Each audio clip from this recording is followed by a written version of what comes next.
Good morning, DJ and PK. It's 97.5, the KSL Sports Zone. Welcome in on a Friday morning. Your Utah Jazz are back in action tonight.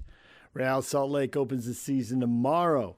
Big college basketball games for BYU, Utah, and Utah State tomorrow. So much going on.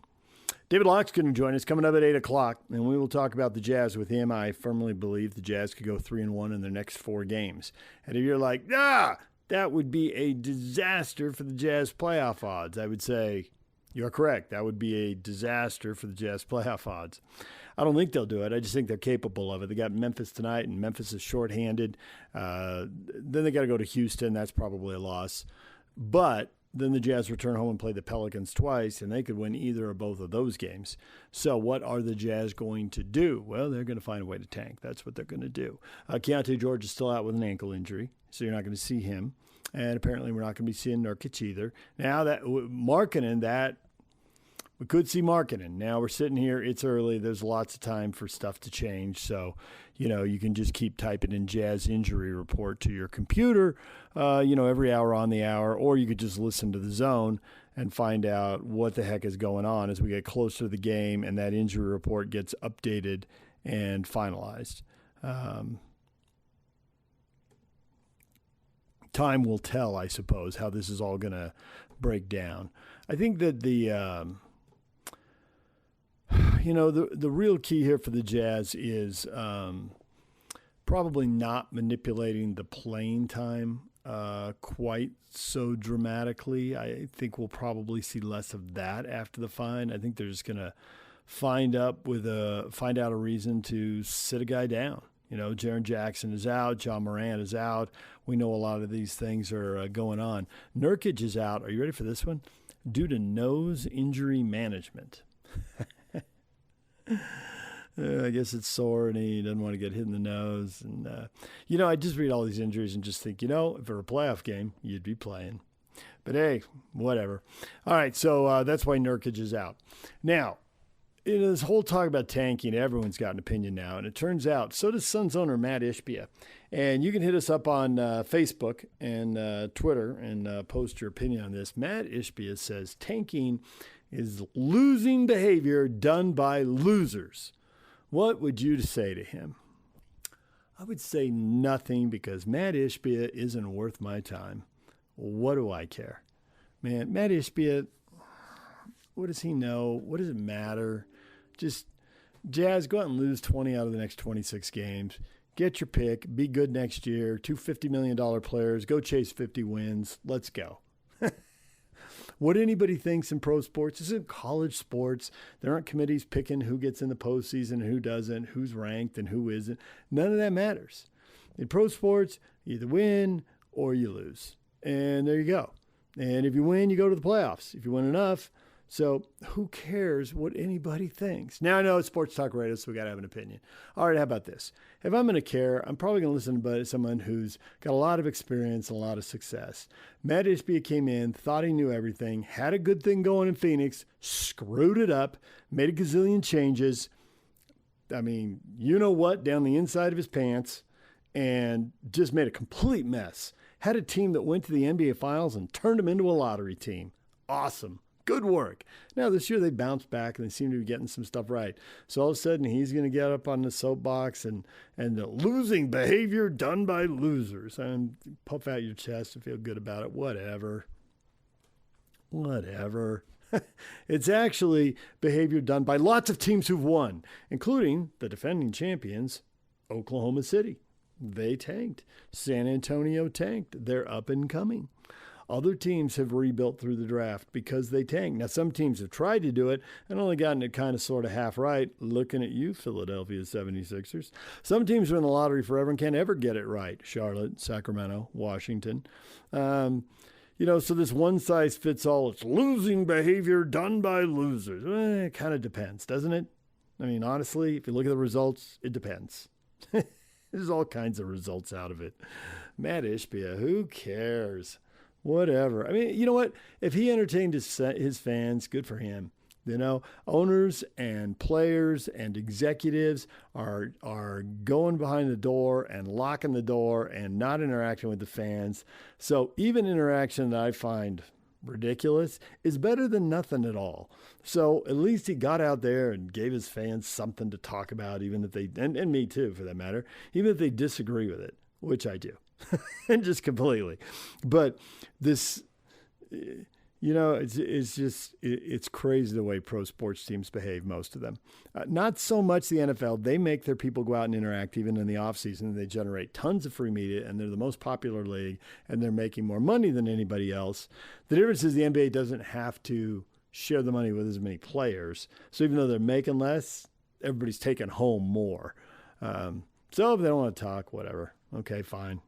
But it's hilarious. And it's been going on for a decade or more. So I guess Matt Ishbia went out there. Good for him. But I just don't care. Now, the ESPN is also reporting that the NBA is convening, coming up with multiple anti-tanking proposals. They are ready to change the rules this summer. I don't think it matters. I don't think there's anything you can do. You know, the odds are based on 2-year records. Then teams will tank for 2 years. You can't pick the top pick the year after making the conference finals. Okay, so those teams can't come down, but those aren't usually the teams doing it anyway. I don't think it's going to change that much. You can't get a top 4 pick in consecutive years. Ooh, this has been one of the NBA's favorites. Somehow Houston did it and got Samson Olajuwon, and somehow Orlando did it and got Shaq and Penny Hardaway, and somehow Cleveland and Dallas were rewarded after something terrible happened and somebody left and got somebody. So the back-to-back thing. Okay. But see, all that does is tell now the other teams, hey, maybe we should tank because they're out and there's only, if we hop in, there'll only be 4 of us who can pull it off. I just think they're moving the bag back at first base here. You can't get a top 4 pick in consecutive years and you can't have consecutive bottom 3 finishes. They're going to freeze the lottery odds at the trade deadline. Okay, so teams will be tanking like crazy leading up to the trade deadline because the reward to get a good young player who is inexpensive, you can have for 10 or 15 years, who even when he isn't capable of winning at all can hype up the fans, and I give you Donovan Mitchell or Stockton and Malone or whoever else, because Jazz have never won a title, but there are lots of players who've come through here and excited the fan base, and they've won a lot of games even though they haven't won the last one and been able to pick up the trophy and go have a parade and hang a banner. So the reward is so great for getting a good young player. It's phenomenal. It's so powerful in this sport. I just don't see how they can change it. I fundamentally just don't believe anything's going to work. And I suppose I should keep trying. You know, PK's got this theory. Hey, what does it hurt to try? Okay, try something new, try something different, see if it works. It's not going to. But give it a shot. Why not? And, you know, and the fun thing is to watch the NBA experiment, and maybe they stumble into something I just can't foresee, and it'll be great, and I will just completely turn on a dime in a year or two. And by the way, I will. I've said it before. If you get new information, you get to have a new opinion. If I get some new info, I'll have a new opinion. I've been watching them work on this for 40 years. They haven't been able to make any headway on it. And tanking just keeps happening. If anything, it gets worse because in the law of unintended consequences, when they came up with a much stricter collective bargaining agreement and the second cap, well, suddenly it's harder to improve your team by making a trade, and it's harder to improve your team by signing a free agent. And what's left? You better get good players in the draft. So that's just intensified the tanking. But the Rockets were tanking 40 years ago, and it's never changed. It has never changed. They changed the system, and there's still teams tanking because the reward with that young talent is so awesome. It's so valuable. You know, it's not as valuable in baseball. You've got bigger rosters, you got more people on the field, and the pitcher has so much power. And yet the starting pitcher only gets to pitch once every 5 days and may have an arm injury and shut it down for a year. So there's just no guarantee in the same way. You know, in football, we do have teams tanking, and they do want to get a quarterback, and because of the salary cap, they do want to get an inexpensive tackle or pass rusher or whatever their particular need is. So we do see tanking in football. I mean, do I think the Raiders tanked? Yeah. Do I think the Browns tanked? Yes, I do. I mean, you just keep going down the list. So it happens when the reward is really big, and I just don't know what they're going to do about it. But they'll give it a shot. All right, so Jazz tonight, Jazz in Memphis, David Locke coming up at 8. Real Salt Lake opens the season tomorrow in Vancouver. I like the fact they go to Vancouver and play on turf. It's hard to play on turf. It's different, but this time of year, RSL trains on turf. So that seems to make it a little better. And they have gotten some earlier season results up in Vancouver that have been good. I think it's going to be difficult this year, and we'll talk with Pablo about it, because they just had a rash of injuries. They just had a brutal practice session, multiple guys going down. We'll get into that with Pablo, but this is going to be a severely shorthanded RSL team. And I think that whole next man up thing doesn't work, because I think that in some cases the next man up is also hurt. I mean, they've really been dinged up here. They're going to be missing a lot of guys. There are going to be some names out there people will recognize, some guys making their MLS debuts. I had a chance to talk to Pablo yesterday, and at that point, he wasn't sure what the starting line would be. He took a guess, which we're not supposed to put out there, so I won't. But even when he said, he's like, this gets updated tomorrow after training. There are some guys who I think are longer-term injuries, but I do think there's some guys who are shorter-term injuries, and I think there's some guys you have to evaluate. Is it worth putting it out there? Should we hold off a week or two and get them fully healthy? You know, those are the kind of decisions that have to be made. Plus, who knows if someone gets hurt in the training session coming up today. I mean, it's just so they'll figure that out. We'll talk with Pablo about that coming up at 8:30 as they get ready to open their season. Plus, plenty of college basketball on the way. We'll get to all of that. Stay with us, DJ and PK. This is 97.5, the KSL Sports Zone. Coming up next, Olympic hockey. Drama for the women. And now can the men follow in their footsteps and get the gold? The men have a semifinal coming up today. And then the bronze and gold medal games are on Sunday. And win or lose, they'll be in one of those games. Gold if they win, obviously bronze if they lose. We'll talk with Cole Bagley about that coming up next. And then PK puts Scotty G on the hot seat coming up at about 6:40. DJ and PK, it's 97.5, the KSL Sports Zone. Good morning, DJ and PK. It's 97.5, the KSL Sports Zone. A reminder to join Scotty G and friends today at Kenny J's Barbecue from noon to 3 for the 60 and 60 ranking show. Kenny J's Barbecue is located at 11610 South District Drive in South Jordan. 11610 District Drive in Jordan. That's coming up today, noon to 3. Get on down there and grab some lunch and hang out with Scotty G. We're going to hear from Scotty G coming up in the next segment, talking Aggie basketball. They look prime for the NCAA tournament. How many games can they win in the tournament? Should they have been running it up?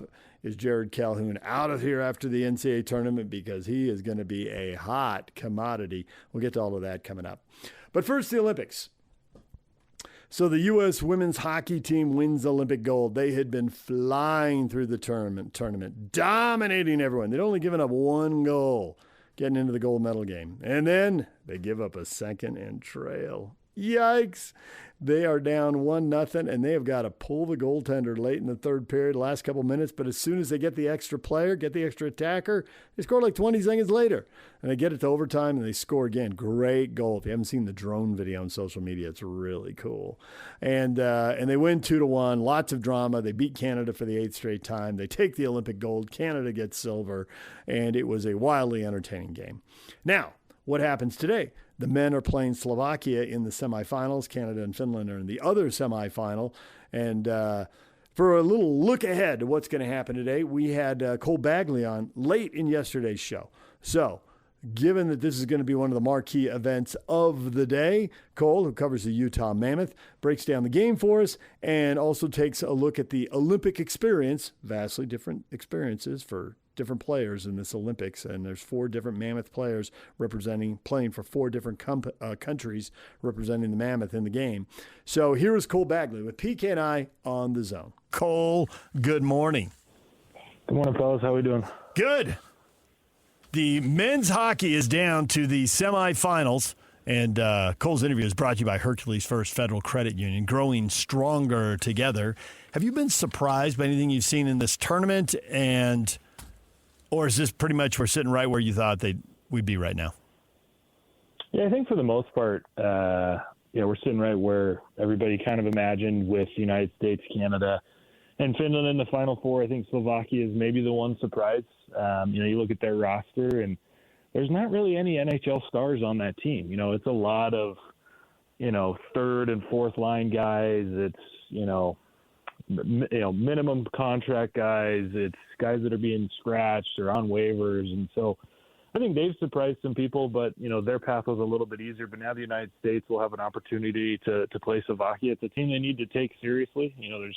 There's no night off in the Olympics. It can, swallow you alive, just as we've seen it do to some teams. So I'd say that's the only surprise. But, with those three teams, U.S., Finland, and Canada in the semifinals, I think things are shaping out the way that most people expected them to.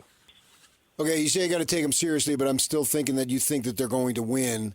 So with that in mind, assuming, and then when it's just for radio's sake here and the sake of discussion that they win. I know it's not an assumption, but we'll go on that line of thought. Who do you think they would play in the final, and then who do you dope that out in terms of what you think the odds would be?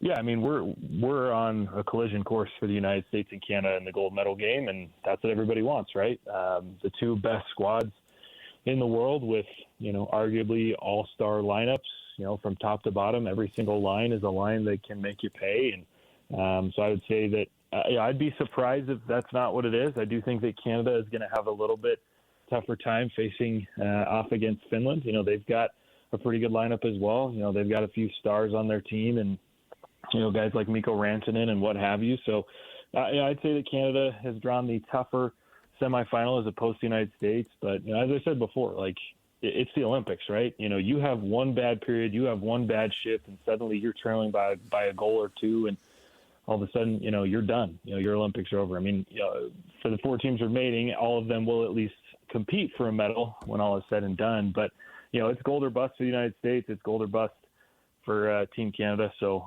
both these teams will definitely have, a lot of work to do and a good challenge if they want to meet in the final. Semifinals Friday afternoon, 1 o'clock. A lot of people are going to be watching. And will they see Keller play? He's played a little bit in 2 games, but not a lot. And he sat completely in the first 2 games. What are your expectations for what kind of ice time he might see here in the last 2 games in the semi, and whether it's the gold or bronze game? Yeah, yesterday was tough for Keller. He had a really good game when he finally entered the lineup against Germany. He played his game, a game that a lot of, Mammoth fans are very familiar with. He's a very good facilitator. He plays with speed. He's confident on the puck. He battles in the dirty areas. So that earned him a spot in yesterday's game against Sweden. But unfortunately, he only took 6 shifts. He played a team low 4 minutes and 44 seconds. And I don't think he saw any ice time after his initial shift in the second period. And so through most of the second and then all of the third, and then, of course, in the overtime, Keller didn't touch the ice. I'd assume that there was something the coaching staff wasn't necessarily pleased with and decided to bench him for the rest of the game. So, I'm not entirely sure. It is tough to say right now. It's obviously, that spot is up for grabs between him and Kyle Connor. Kyle Connor played the first 2 games for the United States. He did not play well, so they gave Keller a chance. He did play really well against Germany, but then yesterday, must have just done something that the coaches didn't like. So I'd say it's up in the air for right now. But if he does play, I would expect, short minutes, probably, less than 10, at most 12. That just kind of seems to be what they're doing with some of those guys like that. So, yeah, we'll see how things shape out. If they skate tomorrow before the game and we see some lines, and if not, it'll be, game time before we know if he's going in or not. Well, we saw that he used some slights as motivations in the past. Do you think he does it again? Yeah, oh, yeah, for sure. I don't know if you guys saw, Sam Farnsworth interviewed Keller right after the game yesterday and, was asking him questions about Quinn Hughes' overtime winner and, just his reaction and, in his demeanor and the way he kind of carried himself, you could tell that he was disappointed, obviously thrilled with the result, but disappointed in himself. Just his tone and, kind of his body language. Keller's a really competitive guy. He's one of the most competitive athletes I've ever been around. And I'm sure that he's, just eating himself, with the way that he played. So, yeah, I think that if he gets an opportunity to play again, I would expect him to come out with juice, to come out with energy and to, put forth a really good effort. What about the other 3 guys who represent the Mammoth and were representing their different countries? What do you think of the way they've performed? What's their Olympic experience been like? Yeah, for Karel Vejmelka was interesting. He didn't touch Olympic ice. He actually only dressed for one of the games, and he was a backup, and they never called his number. So Vejmelka didn't play in the Olympics, which was pretty surprising, especially the way that the tournament went for Czechia. Obviously, they pushed Canada to the brink yesterday, forced overtime. Dostal, who was their starting goaltender, played really, really well. But, you have to imagine that if they would have given Vejmelka some minutes in the preliminary rounds, they may have had better seeding and not have been forced to go through Canada to try to get on to, further in the tournament. So that one's interesting. I'm not entirely sure why they benched him. He definitely, at a minimum, was the second best goaltender, if not, should have been the number one option based on how he's played over the last 6 to 8 weeks. So that was surprising. In terms of JJ Peterka, I think he had a good tournament. I think he scored a goal, had a couple assists. It was, just a good opportunity. Germany wasn't as deep as some of these other teams, so he was playing in the top six and, playing along a guy like Leon Draisaitl, who's, an MVP candidate every season. Just good experience for him. He played a lot of minutes, averaged, I think, between 24 and 26. So a lot of positives for Peterka. Olli Mata, it's been a good opportunity to play, right? I mean, he's been a healthy scratch for the Mammoth for a few months now. And, so for him to be able to play hockey, to play it at a high level, he hasn't played a ton of minutes either. I think he's averaging about 9, 10, 11. But, his team has an opportunity to play for a medal. They'll face Canada, and I would assume that, we'll see a little bit of Olli Mata. So overall, I think a good tournament for the Mammoth. Good amount of playing time, but obviously it's not a bad thing for Mammoth fans that Vejmelka got to rest. He didn't risk injury. He should be fully ready to go when he comes back. And then for these other guys, a good amount of minutes and an opportunity to play hockey at a really high level while avoiding, to this point, avoiding injury. Do you know the Mammoth schedule then going forward? Not when the games. I'm talking about between now and when this season resumes. Yeah, so they're skating. They've been skating. They skated the last 2 days. They've got practice here in about hour 45 minutes. They're it's kind of like a mini training camp right now. Guys are starting to make their way back. Anybody who was not at the Olympics had to report 2 days ago. And then as guys fall out of the Olympic tournament, they'll start to make their way back. So there's a chance that we may see JJ Peterka today. And if not today, probably Saturday or Sunday. They're just trying to get back in the swing of things. Long practices. The last 2 days they practiced about 2 hours. And they're just trying to get guys, kind of back into skating shape, and then going through, some of their offensive schemes. They did a lot of power play yesterday. So, it's, like I said, kind of a mini training camp between now and when they resume next week. The Kings are the team that suffered the major injury in the Olympic tournament, and they are battling the Mammoth in the wild card race. They're trailing. They're down 4 points. How badly are they hurt by that? Yeah, it's a valuable defenseman, to lose to injury for the rest of the year. It's an X-Men mentality, on every roster. And, the Kings also got an upgrade via trade right before the Olympics in acquiring one of the best goal scorers in the league in Panarin. So I don't know that it'll really hurt them that much. Of course, you're not going to necessarily replace that guy, talent for talent. But, I would expect that, all the teams that are in the wild card race in the West, it is going to be a dogfight right down, I think, to the very last day of the regular season. I mean, there's 6, 7 teams that are all within about 7 or 8 points. So, for Utah, it's just about getting back to consistency. And I talked with Ian Cole yesterday and asked him, Ian Cole is one of the best veterans on the team. He's won 2 Stanley Cups. He's been in the league for almost 2 decades. And he just said that right now it's all about helping everyone on the team understand what playoff intensity is and that they need to play with that kind of intensity, starting next week. And he said that, look, we even had that discussion before the Olympics, helping guys understand the mentality we need to have. So, regardless of, what's going on with their opponents, Utah just needs to stay focused and, play their game. All right, there is Cole Bagley. We are going to take a break. And when we come back, we will talk with Scotty G. And PK will put him on the hot seat and take a shot at Kevin Graham. That's all coming up. DJ and PK, it's 97.5, the KSL Sports Zone. DJ and PK, it's 97.5, the KSL Sports Zone. We are joined by the radio voice of the Utah State Aggies and our former producer and all-around fabulous guy, Scotty G. Scotty. That was a while ago. Scotty's not 20 years. half the man that he was. That's true, too. Scotty, so we've known each other like 20 years from when you produced the show, right? Actually, or about more. a third. Oh, yeah. 2. So... No, I was 05. 05 when you jumped over? Yeah. Oh, you're right. When I came to the station was like 03, 04, around there. All right. My first football season was the 04 season. We've known you more than 20 years. Yes. Have you ever been this pumped up about an Aggie basketball team? And if so, was it the Sam Merrill team? Yes. That's the only one, though? Yeah, the Sam Merrill, Nemish Keita team. But even that team wasn't great in the regular season. You know, they were dealing with the injuries, and they kind of limped into the tournament and ended up, winning that game, and then COVID shut it down. But I haven't seen a regular season quite like this. This team is humming along nicely. 23-3. Yeah. And really only that UNLV debacle at home where you're like, woulda, coulda, shoulda, like that one back. Yeah, absolutely. And, Grand Canyon on the road. But Grand Canyon's a good team. I mean, they just went into Viejas. Yeah.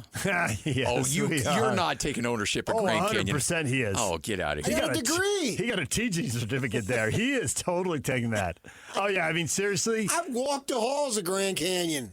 When they moved to when the now moved, it's about time we got to the Mountain West and got some real competition. Oh, he's tried to stuff on I would Grand prop Canyon up Dominguez Hills more than Grand Canyon. I didn't go to Dominguez Hills. But your wife did, which Scotty didn't know when he trashed Cal State Dominguez Hills. Driving by some freeway exit. She's never forgiven him. Yeah, I don't blame This her. dude doesn't even have a master's. What the crap would he know?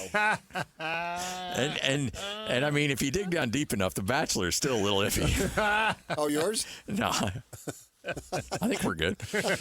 It doesn't matter. Well, here's my thought. That they're going to win the regular season. We'll see what happens in the conference tournament. I don't think they need to win it to get there. No. They may win it, they may not win it, and they'll be competitive, and maybe they'll lose a close game or something. Who knows? Then they're going to the NCAA tournament, and they have an excellent chance to win their first game, and then they'll lose their second game, and then we'll see what Jared Calhoun wants to do. So with all that in mind, you spent the better part of Tuesday, because we're off Monday, telling me that dunk at the end of the Memphis game really mattered. See, all morning long, I was like, okay, what weird angle is PK going to take me? We know how the story's going to end. I knew. But yet you told me that dunk, oh my gosh, I knew it. That changed the axis of the earth and how it rotates. I love this Talk about a power dribble. I mean, come on. That dunk, you spent 3 hours justifying that dunk. Yeah. Well, about an hour and a half. They're going to win the conference. Not that half. They're going to go and maybe win the conference tournament. Again, it doesn't really matter. It's not going to affect their seed that much. They're very good chance to win the first round game. Yes. Lose in the second round. Yep. And then we got to hold our breath with Calhoun because he's going to get a multitude of offers. Yep. I don't know if he's going to be like Sprinkle where he's literally negotiating with Washington in Vegas while the tournament's going on. I'm not saying Calhoun would do that. Life is different now.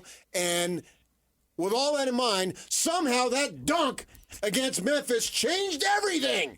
So let me peel the onion back here a little bit because I want to know what you really think. I just told you what I really think. Was it classless? The light is on. The light is on. You'll never know.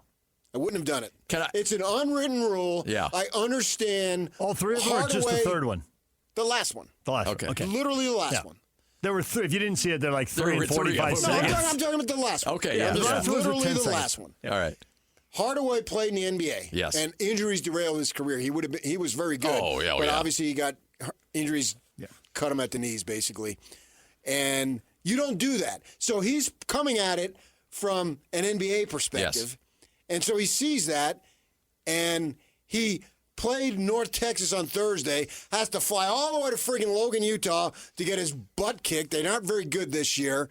And, yeah, I understand exactly where he's coming from. You didn't need to have that dunk, and I don't care what curling boy Ken Palm says, that dunk didn't change anything and will not change anything. They'll lose in the second round, and then we'll see what happens with Calhoun, whether he comes back or not, and away we go.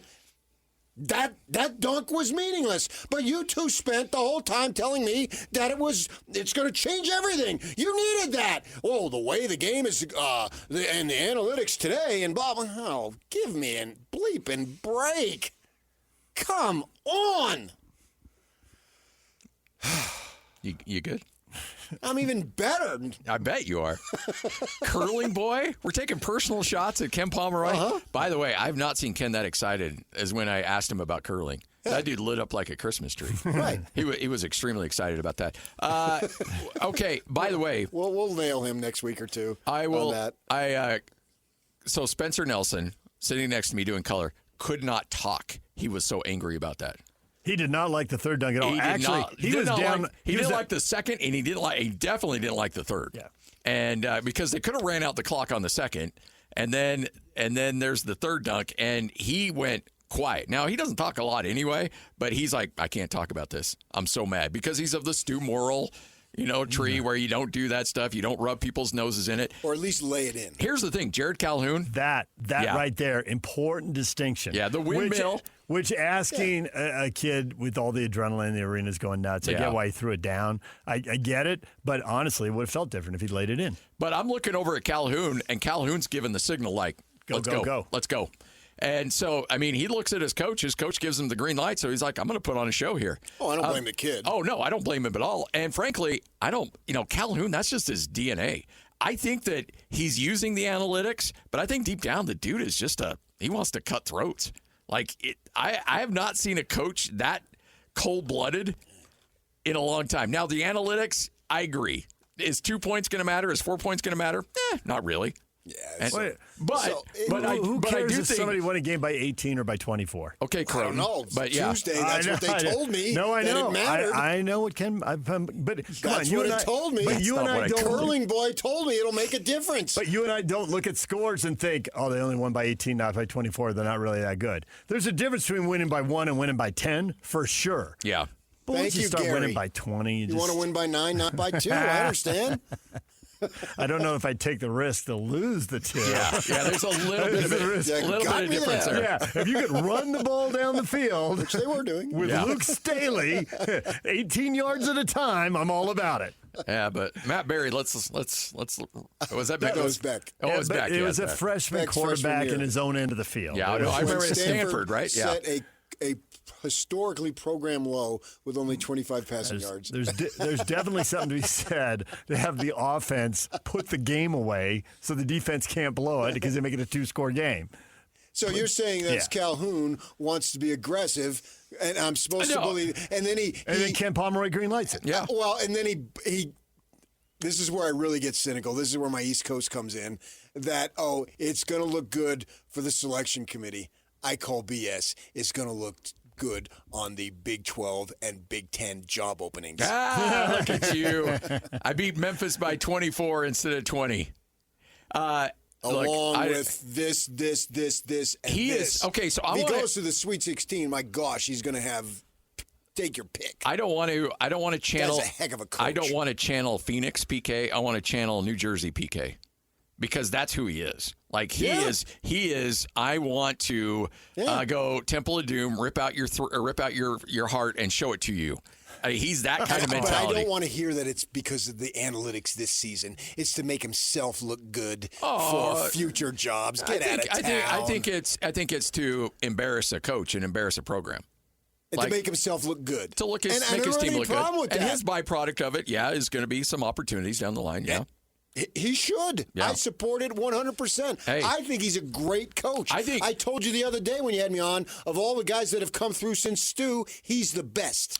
From an X's and O standpoint, it's not even close, honestly. Well, what other standpoint where is someone else better? Because I think aside from X's and O's, his attention to detail. Like, I fully believe he already knew Ken Palm's answer. He wasn't guessing. He knew because he had conversations. Anyone who's so detail-oriented that he comes into town and wants to meet with a politician and a church leader, like, tell me what it's like here. Tell me what the standards are. Tell me what I need to know so I and my team can be successful. He met with the Archbishop?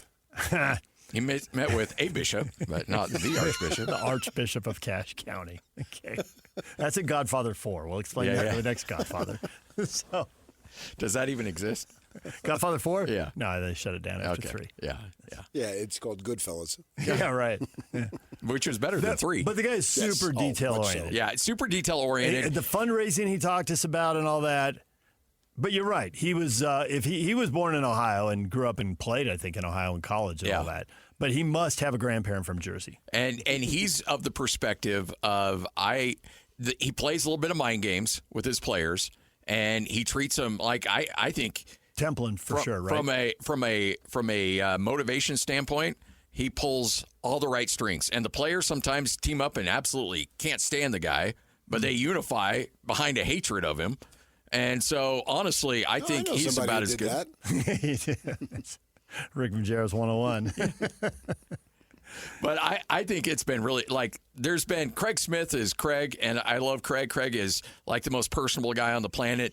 Danny Sprinkle's one of the toughest SOBs. Ryan Odom was just a savant when it comes to basketball. But you throw everything in together, and you have Jared Calhoun. And, I think wherever he's at next year, he's going to be making a lot of money and doing very good things. That guy's going to win that guy's going to go to a Final Four somewhere with the team here in the near future. Wow. So this weekend, no big deal. Take him into Reno. Wow. Nevada's only lost 2 home games this year. You like year. how San Jose took him behind the woodshed? 87-71. Yeah. Jared Calhoun is going to coach a team into the Final Four. Of course, he's the same one who told us that Mikhail Hillstead will be a starter by the end of his first year at BYU. I made one. I didn't know about Bear Bachmeier. It should have been him. It should have been Mikhail Hillstead. I didn't know Bear Bachmeier was the second coming of Joe Montana. Nobody saw that coming. Only if you listen to the morning show from June on. Oh, stop it. There might have been somebody who told you that Bachmeier was going to be the starter. Inside the program, they knew what they wanted. Yeah. They had to make him do it. Yeah. But they thought he would do it. They expected he would do it. And they wanted him to do it. Okay, they wanted him to do it. They did want him to do it. Did they really expect him to do it? I don't know if they expected the season to that level, but the whole way he was going to start. Yeah. Bull. That's not bull. That is not bull. That is BS. Back me up, DJ. He told me that a long time ago. KSL.com. I only wrote 5 friggin' stories on it. I'm not buying that. Josh Furlong when you got him in on Friday. No. I told him, I'm sending you another story that says Bachmeier is going to be the starter. And he laughed. You get him on Friday when you do your 60 and 60. Ask Josh. He'll remember the conversation. You pull me up a link. Because I bet there was like you know what? If the stars align, it wouldn't surprise me if Bear Bachmeier was the starter. Because I can't give up my sources. You don't do that. Well, you didn't say he's the starter. They wanted him to be the starter. I agree with that. They thought he would be the starter. They expected him to be the starter, but they made it a competition because they had to put him under some kind of pressure to see how he would perform under pressure. You can't turn on the lights and put 65,000 people in the stadium and a quality opponent on the other sideline until you get to the season. There's no exhibition games in football. But they wanted it. They thought it. They expected it.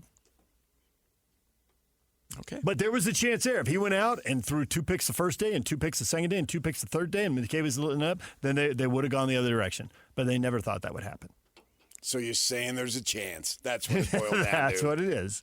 Because they had to put him under pressure. They can't. Got me under pressure. Sing it. All right. So are the Aggies going to win the regular season then, or share it? Yes. You've already got a W in Reno mentally because Nevada just lost to San Diego State and then they got blown out by San Jose. If they beat Nevada, they'll win it.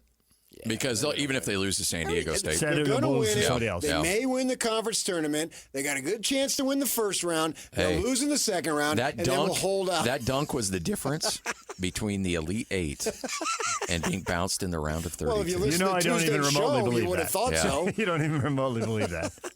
Who's going to be? Well, I didn't believe it on Tuesday either, but homeboy's painted me in that corner there. I listened. You don't listen to Squad.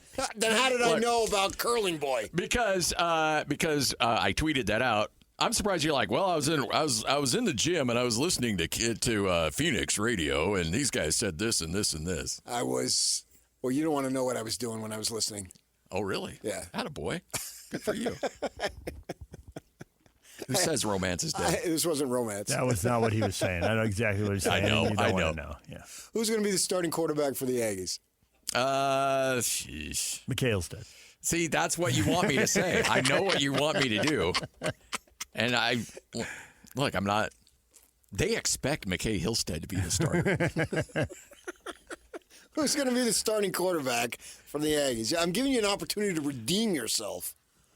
Wow. I'll go McKay right now. And then, come August, you said emphatically McKay Hillstead is going to be the starter. You think and you're effing wrong. Okay. Do you think it's McKay 60-40, 80-20, or you're 100% sure it'll be McKay? I'll go 60-40. I think that's a fair number. There's a freshman out of Texas they really like, and that I think they assume eventually will be the starter, if not by the end of the year.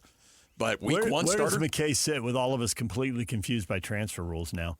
And him not playing. Where does McKay sit in eligibility? Geez, your guess is I have no idea. He's one. The coach need to decide that. He's one lawsuit away from another year.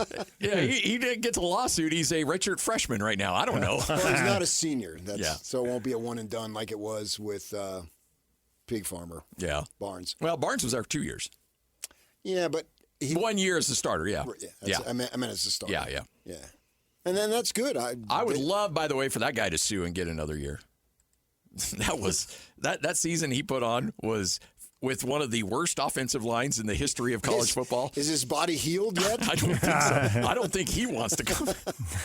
The beating that guy took was just unbelievable. I know it was, and that's why Broncos salivated. The guy just kept getting up from the 8 count every freaking game, 5 times a game. Yeah.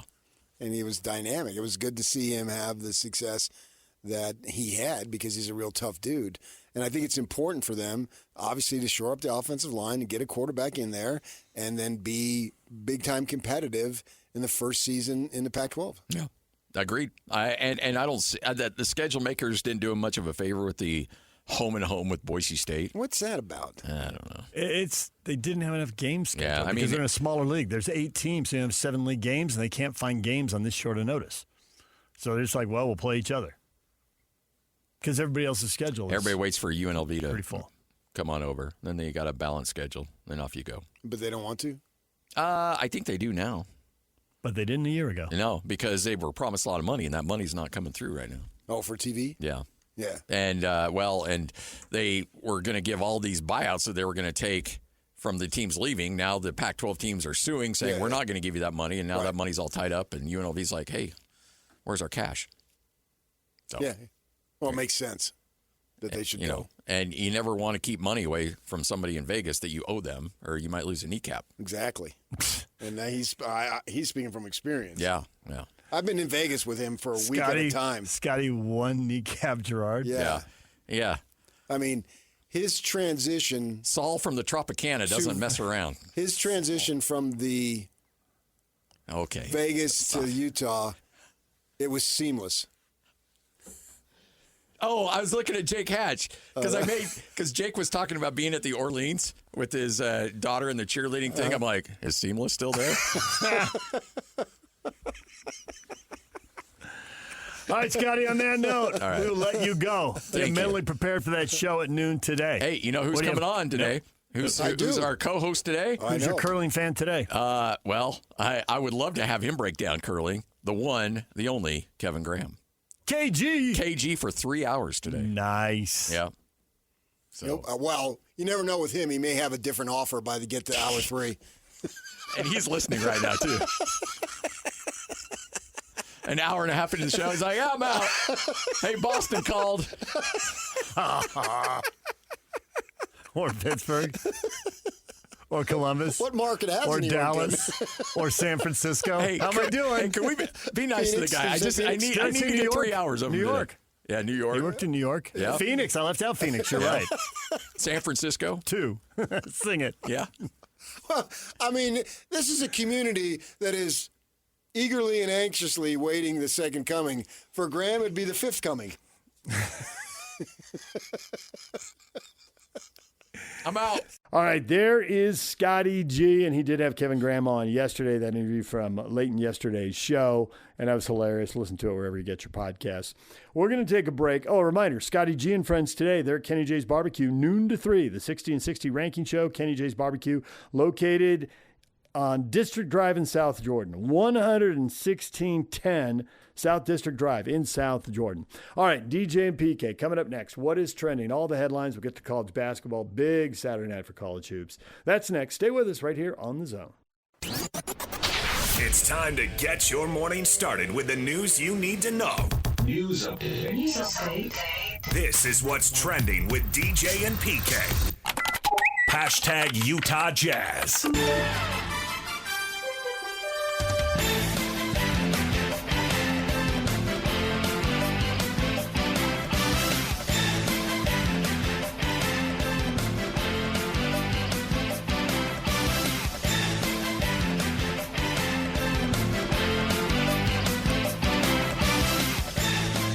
You ready for basketball again, PK? Because it's back. Last night was a quiet night Never on the left local me. sports scene. As I told Kevin Young earlier this summer when he said his wife was pregnant, and I said, I'm glad you're you're finally deciding to keep the commandments and be fruitful and multiply. He said, I've always been keeping the commandments, boy. He said that too. He's over there trash talking. He may not have added the boy, but it was in the tone. It was implied. It was implied. Yeah. basketball's never left me, man. The Jazz have, but now the Jazz are back. And I'm going to put on and wear a Jazz uniform. Back in action, but not back in Utah. They're back in Tennessee. It's the Memphis Grizzlies. The first game is the Jazz come out of the break red hot and win 3 out of 4 and improve their playoff position. Memphis tonight, winnable game. Couple New Orleans home games coming up, winnable games. Now, it is a limited lineup tonight, PK. You're not going to see Keontae George. I know you like to watch Keontae George, but not tonight. And Nurkic, hey, He's got a bad nose. got to rest your nose sometimes. Right. Listen, when you got a nasal situation, you got to take care of it. No, Dude can't be running up and down a court breathing through his mouth, please.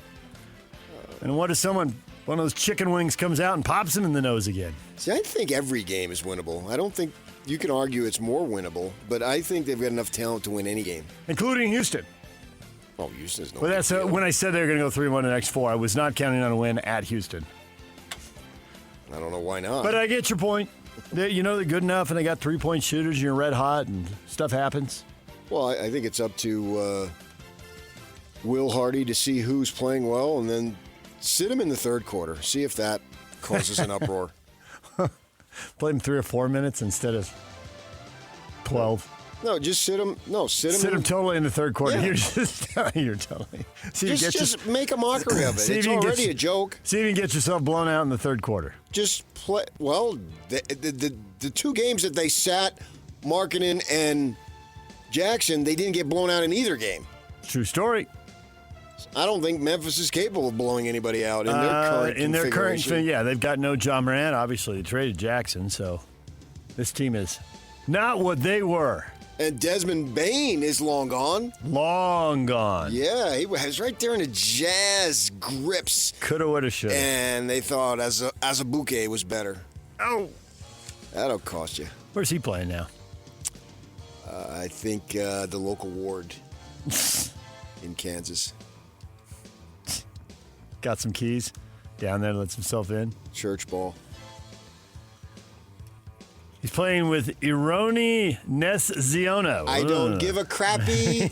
No way. You did not need to look that up. You were the only one who carried. I did care, yeah. I know you did, but the rest of us didn't. Right now, Yeah. raise your hand if you did not care. Look at all those hands. Beep your horn if you did not care. Ha, that's a good one. All of a sudden, people are honking at Right. each other. Nobody cares. How did you live your life without the stupid internet? Pregame at 5, tip-off at... start again. Tip-off at 5, pregame at 4, right here on The Zone. Hashtag NBA. Oh, man, the NBA plans to make anti-tanking rule changes next season. That comes from Commissioner Adam Silver in a meeting with all 30 GMs. They're trying out about 7 different concepts. And while some of them move the bag back a step or two at first base, others move it back 10 feet. I think one puts it over in the warning track by the dugout. One moves it into short left field. But are any of them going to work, PK? In the warning track by the dugout. Yeah. The warning track goes all the way around. So some guy's chasing a foul. No. That's not pop. the warning track is only in. What do you call outfield. that then? So when some guy's chasing a foul, there's a dirt strip so the first baseman doesn't run into the railing. It's called a dirt strip, so the first baseman doesn't run into the railing. Lottery odds could freeze at the trade deadline or at a later date. Well, then they'll just dump games earlier. Simple. Put all 30 teams into a hat. Teams can't pick in the top 4 the year after making a conference finals. Has that been a problem? Has there been a lot of that going on? That'll stop 4 teams. That'll stop 4 teams from tanking. I don't see any of this working. If you get top 5 pick 3 years in a row, that 4th year, you got to draft a white guy. Flatten odds for all lottery teams. Well, yeah, just take Cooper Flagg. Flatten odds for all lottery teams. Okay, so now they're going to have some team that's on the edge of the playoffs. Just figure, I'm going to jump games. I respect you so much. You just don't see color, do you? What? Look at your background and where you grew up. Why the hell would you see color? Actually, I did see color. Just not what you saw in New York. Boston Celtics star Jaylen Brown said he's considering legal action against the city of Beverly Hills. He told ESPN police shut down a private event he was hosting Saturday night during the NBA All-Star Weekend. He said he spent $300,000 on the event, and sponsors have spent $300,000 to $500,000 on the event. They got shut down. I couldn't care less. DJ and PK.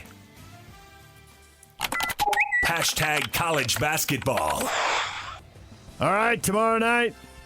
UCF at Utah at 7. BYU hosts Iowa State at 8:30. In between that, USU's playing Nevada at 8. 3 games for you to follow. But PK, you're going to one. I'm thinking about it, yeah. You'll be there in person for number 6, Iowa State. And number 23, BYU in Provo. 8:30 on ESPN. Well, that and I'm going to Reno, too. Johnny Cash song? What are you doing? No, the Aggies. You're not going to Reno, though. Why not? They're going to Reno. Buzz right over there. Talk to Steve. I mean, both of us once called Jonathan Tavernari an expletive.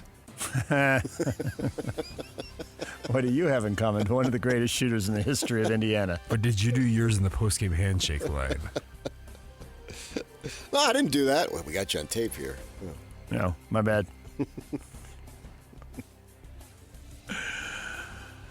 That Aggie game will be on FS1, and then Scotty G will have it on The Zone. He'll be on 1280 The Zone at 7:30 with the Aggies. DJ and PK. Hashtag NFL. The Bears want a new stadium. They're not getting in Chicago, so leaving Illinois, going across the state line. They are talking about a dome stadium in northwest Indiana. Indiana legislators unanimously approved an amendment that would clear a path for the Bears to build a stadium in Hammond, Indiana, about 25 minutes south of Soldier Field. That's so stupid. I mean, that's like calling Weber State Salt Lake State. They can't be the Chicago Bears then. The Indiana Bears. I don't like it.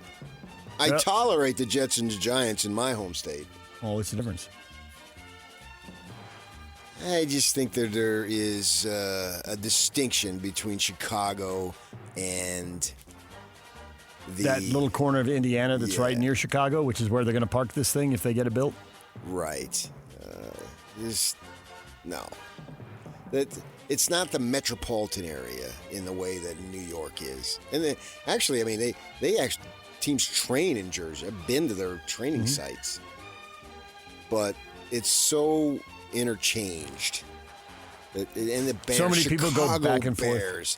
See, New York represents an area. Chicago represents a city, man. It's a specific location.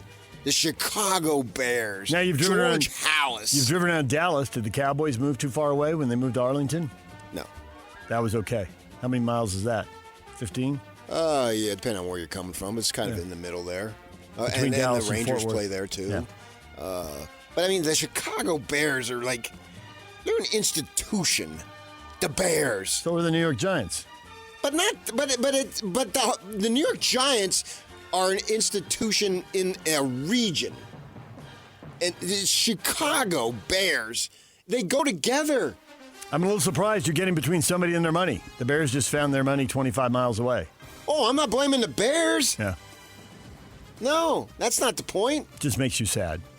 Yeah, they're in Indiana. Indiana's basketball. Indiana's money. It's all about the money. This has never been more about the money. How many billion can we have? Let's go. I would imagine that Chicago would come to the table and say, hold it. Yeah, I don't know whatever happened with the racetrack thing. I always thought that's what they were going to do. That's actually. And is this leverage to get money for that? J.B. Pritzker, the governor, is now saying that they're going to fast track something on that front, which they're requesting somewhere around $800 million in public funding, which Illinois apparently has balked at originally. Yeah. DJ and PK. Hashtag college football. Stop me if you've heard this headline before. 2 Georgia Bulldog players were arrested this week on charges of speeding at maximum limits and reckless driving. School and coaches have insisted they will clean it up. It is a years-long trend. They've actually had someone killed in a car wreck with someone who was going at an excessive rate of speed, but it keeps happening. Stanford hired NFL veteran Chris Richard as the new defensive coordinator under Tavita Pritchard. Richard had served as defensive coordinator for Pete Carroll with the Seattle Seahawks during his NFL run. You think Stanford's coming back? They're going to turn it loose here with NIL at some point? You know they could if they wanted to. Well, they're going to have to. Yeah. I think the potential there is to hit it out of the park, because if you can combine NIL with the Stanford diploma, which we know will guarantee you a lot more money if you work at it, and that's been a fact, that they could have a real good situation there. And that's I don't like them being in the ACC, obviously, but that's the one school that could benefit, because I've had extensive conversations with David Shaw about this, how they have to recruit nationally and how they offer so fewer scholarships compared to what all of their contemporaries. Because I asked him, I said, well, how do you do it? I mean, what's your ability to offer scholarships versus anybody in the Pac-12? He says, I can tell you, I got the numbers. I bet he does. Yeah. Everyone else is casting a wide net. Oh, yeah, 250, 300. But what's the point? Because Stanford's not going to let in some kid with a 3.3 and a 1,200 on the SAT. And everybody else is like, yes, that's our kid. They don't go even triple figures. They're down 75, 50. Yeah. And he told you about how they identified these 9th graders and they got them on this plan. And 10th grade, depending on if you're going to 3 or 4 year high school, where the grades start counting. Yeah, exactly. Yeah. They got a whole academic layout, because it's not just that, but you have to have taken certain classes. And right. It really is legitimately grueling. Yes. And so if they kicked in the NIL, and then they have being able to play on that side of the country, because obviously they're playing on this side of the country for all their home games, I think they have an opportunity there, but we'll see how they figure that one out. You know, the Sun Devils announced they put up a drawing of the facility. Mm-hmm. And Zach Miller, remember, he was tight end for the Raiders and the Seahawks when they won the Super Bowl. He tweeted out, and it's a very nice, obviously, those drawings always look great. Yeah.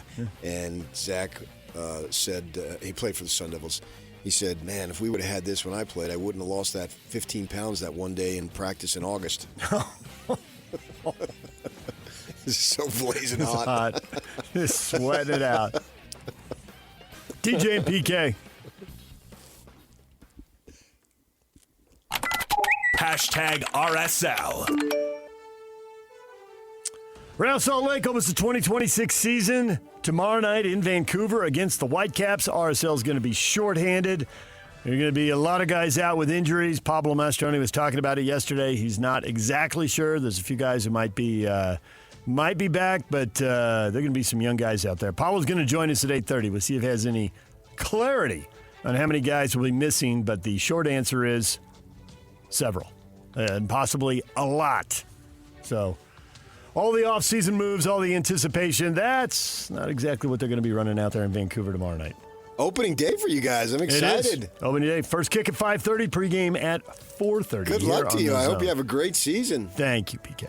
You try to deny it. DJ, well, it's just, I'm not dealing with your sarcasm. We got Scotty over here. Just not dealing with your sarcasm. Yeah, that dunk, that really mattered. Yeah, I mean, defend him at all costs, which all announcers do, but you try to act like you don't want him to win desperately, and we all know you're full of crap. Rope-a-dope you to no end. DJ and PK. It don't work. Hashtag Major League Baseball. Spring With the training. emphasis on the dope. Spring training starting today. 5 games in Arizona and Florida. All gets underway with your New York Yankees playing the Baltimore Orioles at 11 a.m. The first spring training game. Baseball is here. If you want me to own either of the two, I would probably go I would definitely lean Mets. You're just more of a National League guy. It's the way it is. I don't know Phillies, why. Diamondbacks, Dodgers. Yeah. Yes, there's a. Yeah, but that was later. Yeah, I get it. Yeah. But it is just how you roll. Yeah, I don't really know why, but I'm definitely more of a National Leaguer. Yeah, 110 today, man. Diamondbacks and Rockies. I'm going to be watching. There you go. From Scottsdale, Arizona, the Salt River Fields at Talking Stick. Yeah, they actually share a facility. Who are the teams there? Those two. Oh, those two are both in that facility. Okay, got it. What I just said. Well, I didn't get it. You said they shared. I thought, well, They share the facility. I didn't get the So down the left field line is I thought your Diamondbacks might have shared it with, I mean, I knew it wasn't the Padres because I know they're in Peoria, Well, but they there's so many Seattle. teams. Yes, I knew that. Yes, you go down the left field line and you got the Rocky stuff. No, it's the other way. Right field line, Rocky stuff. Left field, Diamondbacks. And it's obviously these new facilities. They're all fabulous. Yeah, with 7 diamonds, and then they got like 4 just infields, not the full, and then they got 15 batting areas. You can see it as you're walking in.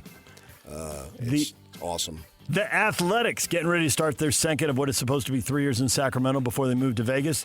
They know people doubt them, so they had an announcement that the foundation work on their new ballpark in Vegas is complete, and they still plan on being there for the 2028 season. $2 billion, 33,000 What were they going to do? seats. Stop it halfway through? I mean, I don't know. I just feel like they know there's been all this doubt, and they're like, see, we're doing it. or you can go look. I drove. I was there last weekend. I drove by and looked at it, and there's a bunch of cranes. All right. It's right across the street from MGM. Yeah, it's right there. New York, Kitty Corner, and the Luxor. I mean, sort of on the south end. It's right off of Tropicana. I mean, it's there. Well, yeah, I took on the Tropicana Hotel to put it in that spot. Yeah, it's coming. DJ and PK.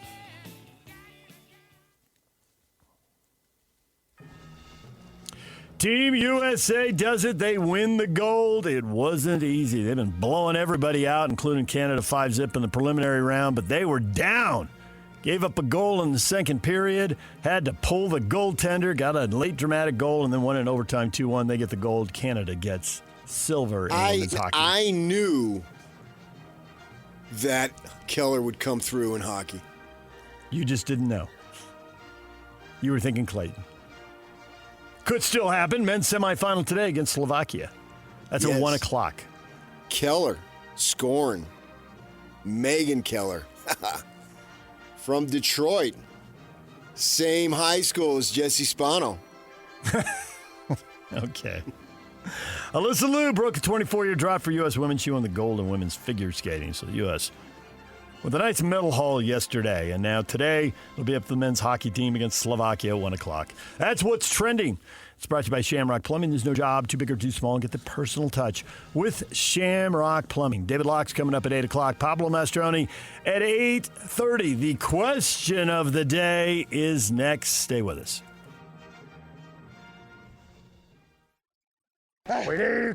This past summer, we introduced the first ever Top 60 and 60 watch list. And now that the season is over, it's time to rank the best players in the state of Utah. It's the Top 60 and 60 ranking show, presented by Kenny J's Barbecue. Coming up this Friday, the Zone will rank the players that made the biggest impact on the state from the 2025 season. Live from Kenny J's Barbecue at the District in South Jordan, it's the Top 60 and 60 ranking show, presented by by Kenny J's Barbecue, where you can get 10% off your catering order at KennyJ'sBBQ.com. This is 97.5, the KSL Sports Zone. DJ and PK, we're brought to you by University of Utah Health. At University of Utah Health, hope is in our DNA. Learn more at uofuhealth.org. PK Suns owner Matt Ishbia says tanking is a, quote, losing behavior done by losers, closed quote. Rotten Hades. What would you say to him? That's what I would just say to him. Thank you, Moses. Thank you for coming down from the mount and giving us the 11th commandment. He came down from Camelback Mountain? That is exactly it. It was ringed in fog because there's always a lot of fog. Is that in Tempe or Scottsdale? That's right in the heart of Phoenix. In the heart of Phoenix, Camelback Mountain, ringed in fog. It goes up, and then the face, the bottom of the mountain as it's coming down, looks like the face of a camel. That's why they call it Camelback Mountain.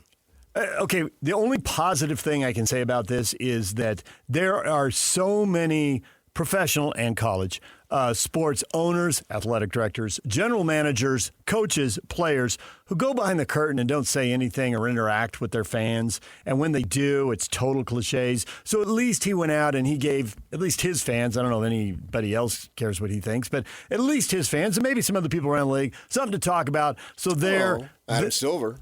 Adam Silver gave him something to talk about. Matt. So there's that. That's positive. Then over here, it's like, oh, Matt, you're not exactly Red Auerbach. Matt, by the way, losing behavior done by losers. Oklahoma City did it, and they're literally the champions. Well, I could go on all day about how. I think the bigger story is that when they traded for Durant, they traded all their picks. I think they don't have their own. And so he's covering here 2032. Yeah. So he's covering. They can't tank. There's no reason to tank. They got picks back because they were out from the Jazz. That's why the Jazz ended up with that 2031 pick they traded away. He doesn't control his picks. No, because they did. They moved them all. They were desperate. And they didn't even make the playoffs with those moves. So he's like, yeah, it didn't matter when I blew all those draft picks. And as I understand I get it. he's backed away. That's a little CYA thing right there. And he was he got all this fame in the way that Mark Cuban did, and he went nuts with fame. It reminded me. Except Cuban had the Mavs on the uptick, and Ishbia, they went into the curve. Well, I mean, it's only his second year. You got to give me a little time here. I mean, right now. Isn't it? I thought it was his third. Well, I think it was in the middle. It's still early. Full season where he had control. And so they are on the upswing now. But these guys, and I was talking with somebody at the gym just the other day. You get these teams, I think it was when I was down in St. George, an 80-year-old ex-Marine, tough as can be. And we were talking about it. And I said, well, yeah, they buy these teams because they're billionaires, but they're anonymous billionaires. Then they buy these sports teams, then they get to be famous billionaires. And people are talking about them. And then they get to rub shoulders. Yep. And they can be out in the public. And, yes. And so Ishbia's going nuts here with all of a sudden fame. That theory, the first time I heard someone say that out loud, it made sense to me. It was Kevin O'Connor 25 years ago when Cuban was rising up and was answering emails. And he wanted to be out there so much. Emails every time I emailed him. I He ran out on the court one time, and then he did it as a joke. Yeah. I think and Kevin O'Connor said that, and I'm like, well, that would explain what Cuban's doing. I get that. Yeah. And then you could think other people, and you'd kind of see it, but Cuban was just the best example of it, and it was right in the moment. And in 25 years, multiple leagues, multiple owners, it just keeps holding true. Right. Jerry Buzz. Yeah. Loved it. There are a few owners. There are a few owners who hang back, but there's a lot who are out there. Yeah, it reminds me when I first went to NAU, and that very first weekend, all these kids who didn't have the freedom that I had were going berserk. Yeah, they were. And you were like, been there, done that. Right. Look at you people go. Because my parents were older. Yeah, and by the time I came along, they were pretty much done. So I had free reign to do basically whatever I wanted. Drove my sisters nuts. Wait, there were rules. Yeah. What happened? Yeah. And I had at least your parents let the rules go over a decade. My parents let them go over 3.5 years. By the time I got to the third kid. But they had no kids in that decade to enforce the rules. So maybe they would have kept them. But I know. I just think that's more understandable as opposed to my two sisters were already out of high school. Right. So and I had brothers 2 and 4 years behind me in school. There were no rules to enforce. They weren't putting in a curfew on me when I was 8. And I was fast living in Jersey, But on the third grade. And I had no curfew. I could do whatever I want. And I looked at some of these guys just getting rip-roaring drunk and throwing up all over the place. I thought, guys, this is the first weekend here. You pace yourself. And so I see Ishbia getting all this fame, and he's going overboard. Mm-hmm. And it's easy for him to say, and you're right, I do appreciate that he's willing to say something rather than cliches. I always encourage somebody, if you got something to say and you want to say it, say it. But I do think you haven't walked in the Jazz shoes. How else are they going to do it? And you're right about the cover, a little CYA going on there with the fans. That I hadn't thought of that, but you're right. Yeah. I totally buy it. That resonates once you say it. Tony said this worked for the Spurs and OKC and the Pistons and the Rockets most recently. Tony has no patience for this club. I mean, when it was a week ago that question that you asked Locke last 2.5 minutes, and you started in like 1974. Nope, I started in 84, 85, 86. Oh, that makes it better. Yeah, it does. It's 40 years, not 50. Because I could have really bored you. And you went through the whole history. And I have to, Locke today, I've got to give him credit. Because I was thinking there might have been a San Bernardino there. Nope. But he stayed with it. He did. He locked in. David Locke. I had checked out not once. I feel like I'm you checked out. LeBron. You checked back in. And not you checked one, out again. Not two. Not three. Every 30 seconds you dip back in. No, so the history of the league has proven this. Yeah. And now you want to institute all these rules after San Antonio has benefited multiple times and got 5 titles and could see where they can get maybe 1 or 2 over the next decade. Now we're going to, San Antonio, we got to come down on this. This is outrageous. I know. Whatever. The cool thing is, while they experiment with all these rules, which I anticipate will not work, the Jazz should be in a window where they're a playoff team. It's like, go experiment on those guys over there. Right, but they'll keep their mouths shut. Yeah, there's no point. Yeah. There's no point. Let them experiment. I did think of what you always say. It's like, well, try something new. Maybe it'll work. I don't believe it will, but maybe they'll try one of these things and it will make it better. Yeah. Nothing's made it better for 40 years. They've tried a bunch of stuff, and some of the stuff that they suggested in this most recent round, they've already tried and hated back in the 80s. The funny thing is that you want teams to try to win. And by tanking, you are trying to win. You just got to go backwards to go forward sometimes. That's why cars have reverse. That's a fact. You could just go, be in the middle of the league, get in the play-in, get in the playoff, go out, make your money, and be happy.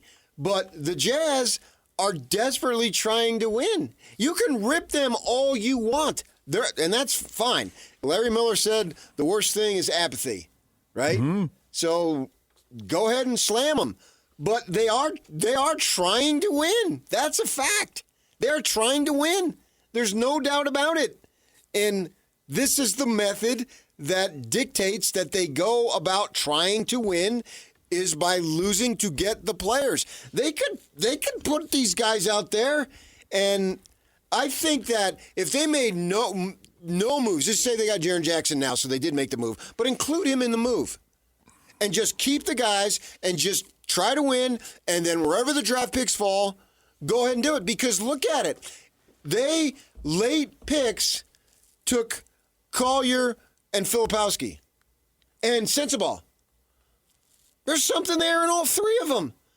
So clearly they know what they're doing in terms of evaluation and drafts, right? Filipowski clearly should have gone 10 spots higher? I don't know. I haven't looked at it. Probably 15 or 20. I haven't looked at it either. Right.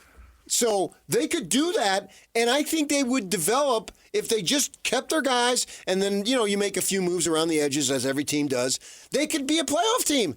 But they're saying, no, that's not good enough. That's not what we want. We want to win at a higher level than that.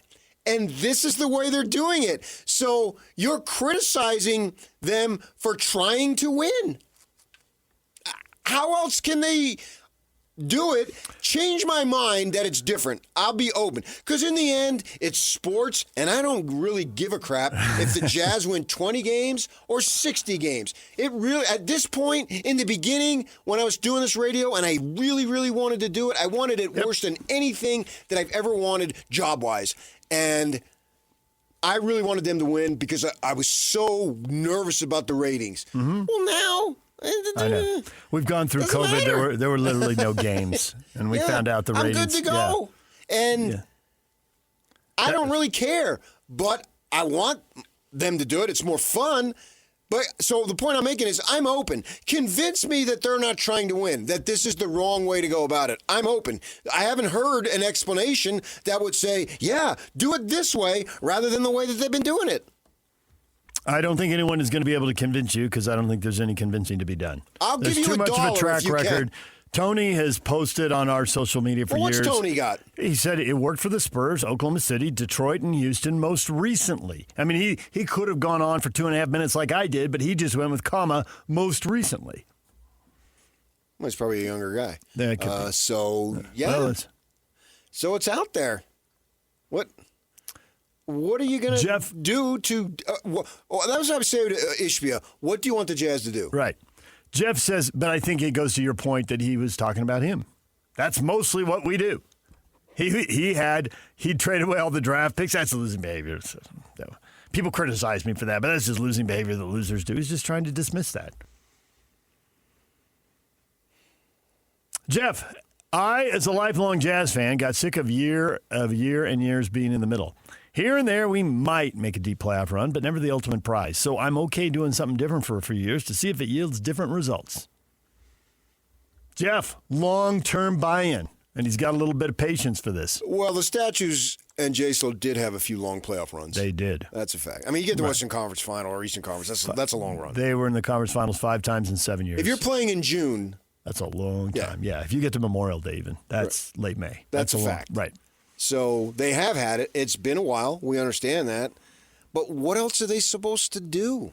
This is part of the, we got to have a harder salary cap. So you do that, and then it makes it harder with this whole second apron that isn't a hard cap, but it's kind of acting like one. So that just makes it harder to make free agent moves. And that makes it harder to make trades. And you can literally track what everybody's doing across the league. So it forces people to go to the draft to get talent. Well, where do free agents go? I mean, come on. First off, there aren't that many. And second off, they go to L.A. and they go to Miami. And maybe they go to New York because Brunson did. So, but they're not. His dad was there and he grew up in the area. Right. Mitchell wants to get back there because it's home. Kevin Durant went to Oakland. Dallas thought they could get a bunch of free agents. They had Nowitzki. They opened up the roster and they couldn't get anybody. Yeah. Did they get LaMarcus Aldridge? But I mean, he's not. San Antonio. What's San Antonio? San Antonio. Okay. I know. LaMarcus Aldridge. It didn't win him a championship. You remember years ago. Got him rock solid in the middle. Down in Phoenix, they were freaking out because Antonio McDyess was going to leave. And they had Jason Kidd and these guys flew to Denver. Yeah. It's Antonio McDyess. I mean, we go crazy over these guys that in 10 years nobody remembers. Yep. Right. Living in the moment, passionately want to win. Yeah. They're going to sell their souls. I think they send Jason Kidd and Rex Chapman to hunt down Antonio McDyess. And Gail Miller had to go to San Diego in the mountains on July 4th to try to get Hayward. Well, Hayward, here, let me open the door for you, son. Where do you want to go? I'll drive you there. I mean, Gordon Hayward, looking back. The history of the league. When people recount the history of the league, they're not going to recount Gordon. Right. Now, good for him. He made millions and millions and millions of dollars. That's why there's no losers in pro sports. Ding. But, I mean, he was a franchise changer. And they chanted his name, Gordon Hayward, when it was obvious this was going to be the end of the run. Yeah, against, I think, the Warriors swept them. And, we got to have Gordon Hayward. And the Kings, their fans did it with Chris Webber. Chris Webber?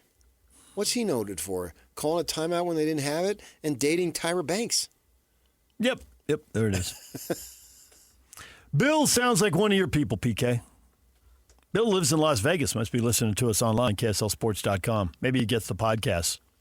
YouTube, KSLSports.com, whenever, wherever. Bill says, we will be beating them in the play-in game next season, and then we'll see who the losers are.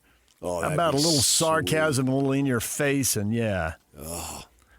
Bill, he's probably born in Jersey. Have a little civil war with my family. You and your sister's going at it. Only my one. The other one doesn't care. But my one sister's a hardcore sports fan. Dave, I agree with him. Teaching a culture of losing is hard to undo later. Well, I guess we can put that to the test next year, and I get the point. But it it's could not. happen, but it's not in this case. Well, I don't think it's going to be in this case. All these teams that you just read Have from turned Tony, Have turned it around, yeah. Did they not have a culture of losing? Of course, also, you swap out enough guys, then all that culture is gone, and it's new Yeah, but I players. mean, But the guys who stayed didn't get burned by it. You're tanking Yeah. for the sake to get the draft picks and the foundational players, the Chet Holmgrens of the world. Those guys are not leaving. No. They're staying. Right. The one argument, and they were talking about this on the NBA channel when I was driving in this morning, is that, and this will be something I thought, this is DJ will salivate over this. All right, let's go. There, Put on the salivary glands. Here we go. I don't know. Yuck, maybe you. Could you salivate over about 60% of the stuff I Just salivate look to about? the left, so none of it. There's no. So there's no flying spittle landing on you? That's disgusting. Right. Yeah, All right, yeah. go ahead. That he said, he must have been a name because he was hosting on the NBA Network, but I don't know the name. They never said it, and I couldn't recognize the voice. He said that I can't remember the last time a number one pick won an NBA title. Oh, good one. And then they went and they pointed out that you can win titles without top picks. Jokic is the classic example. Kawhi Leonard, Antetokounmpo. Yeah. Antetokounmpo, he's a foreigner and all, but Kawhi Leonard, there's really no excuse.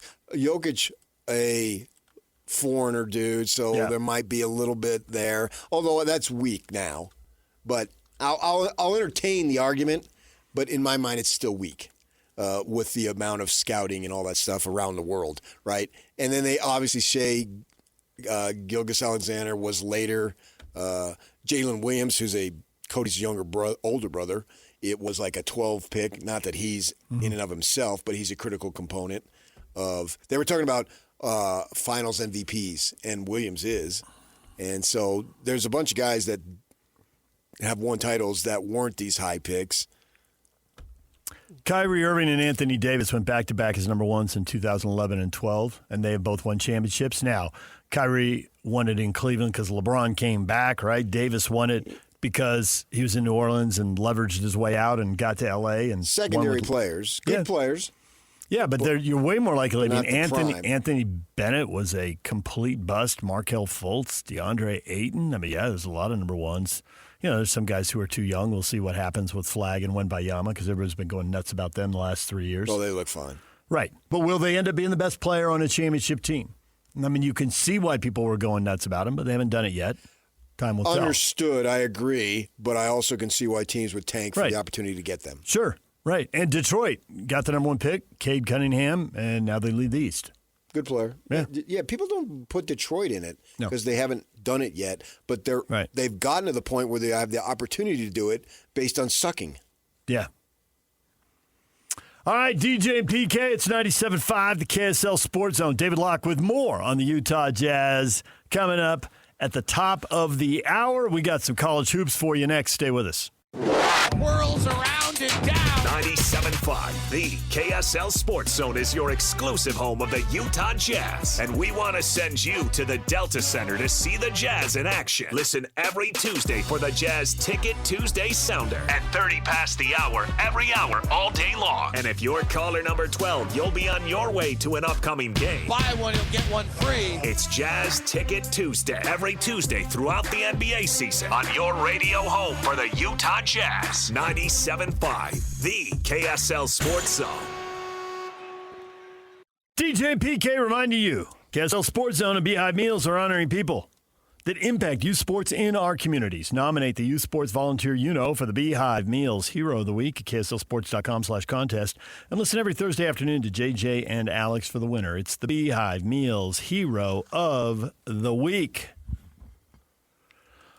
College hoops tomorrow night, PK. The Utes are trying to get back-to-back wins at home against UCF. Be nice to win a few games. It's hard to go through a season and just get drilled over and over. The Aggies are on the road in Reno. Utes are on a winning streak, man. I like it. Get some W's. Let's go. You had one game. Who was it, Oklahoma State that they led and then couldn't finish, couldn't seal the deal. Got away in the last few minutes. So, see what they can do. Utah State's at Nevada tomorrow night. They're in Reno. Nevada's 12-2 at home, so not an easy place to win. But the Aggies now with a 1-game lead, and we're coming down the stretch. They got San Diego State next, so two big road games here. What are you, Lafitte Pinkai? Lafitte Pinkai, great jockey. Is he like 80s and 90s? Or probably even longer than that. Some of those guys ride for 40 years. They can ride in their 50s if they want. And then you got the BYU Cougars with Iowa State coming in, a chance to get a big win, shock the world, and take down number 6 Iowa State.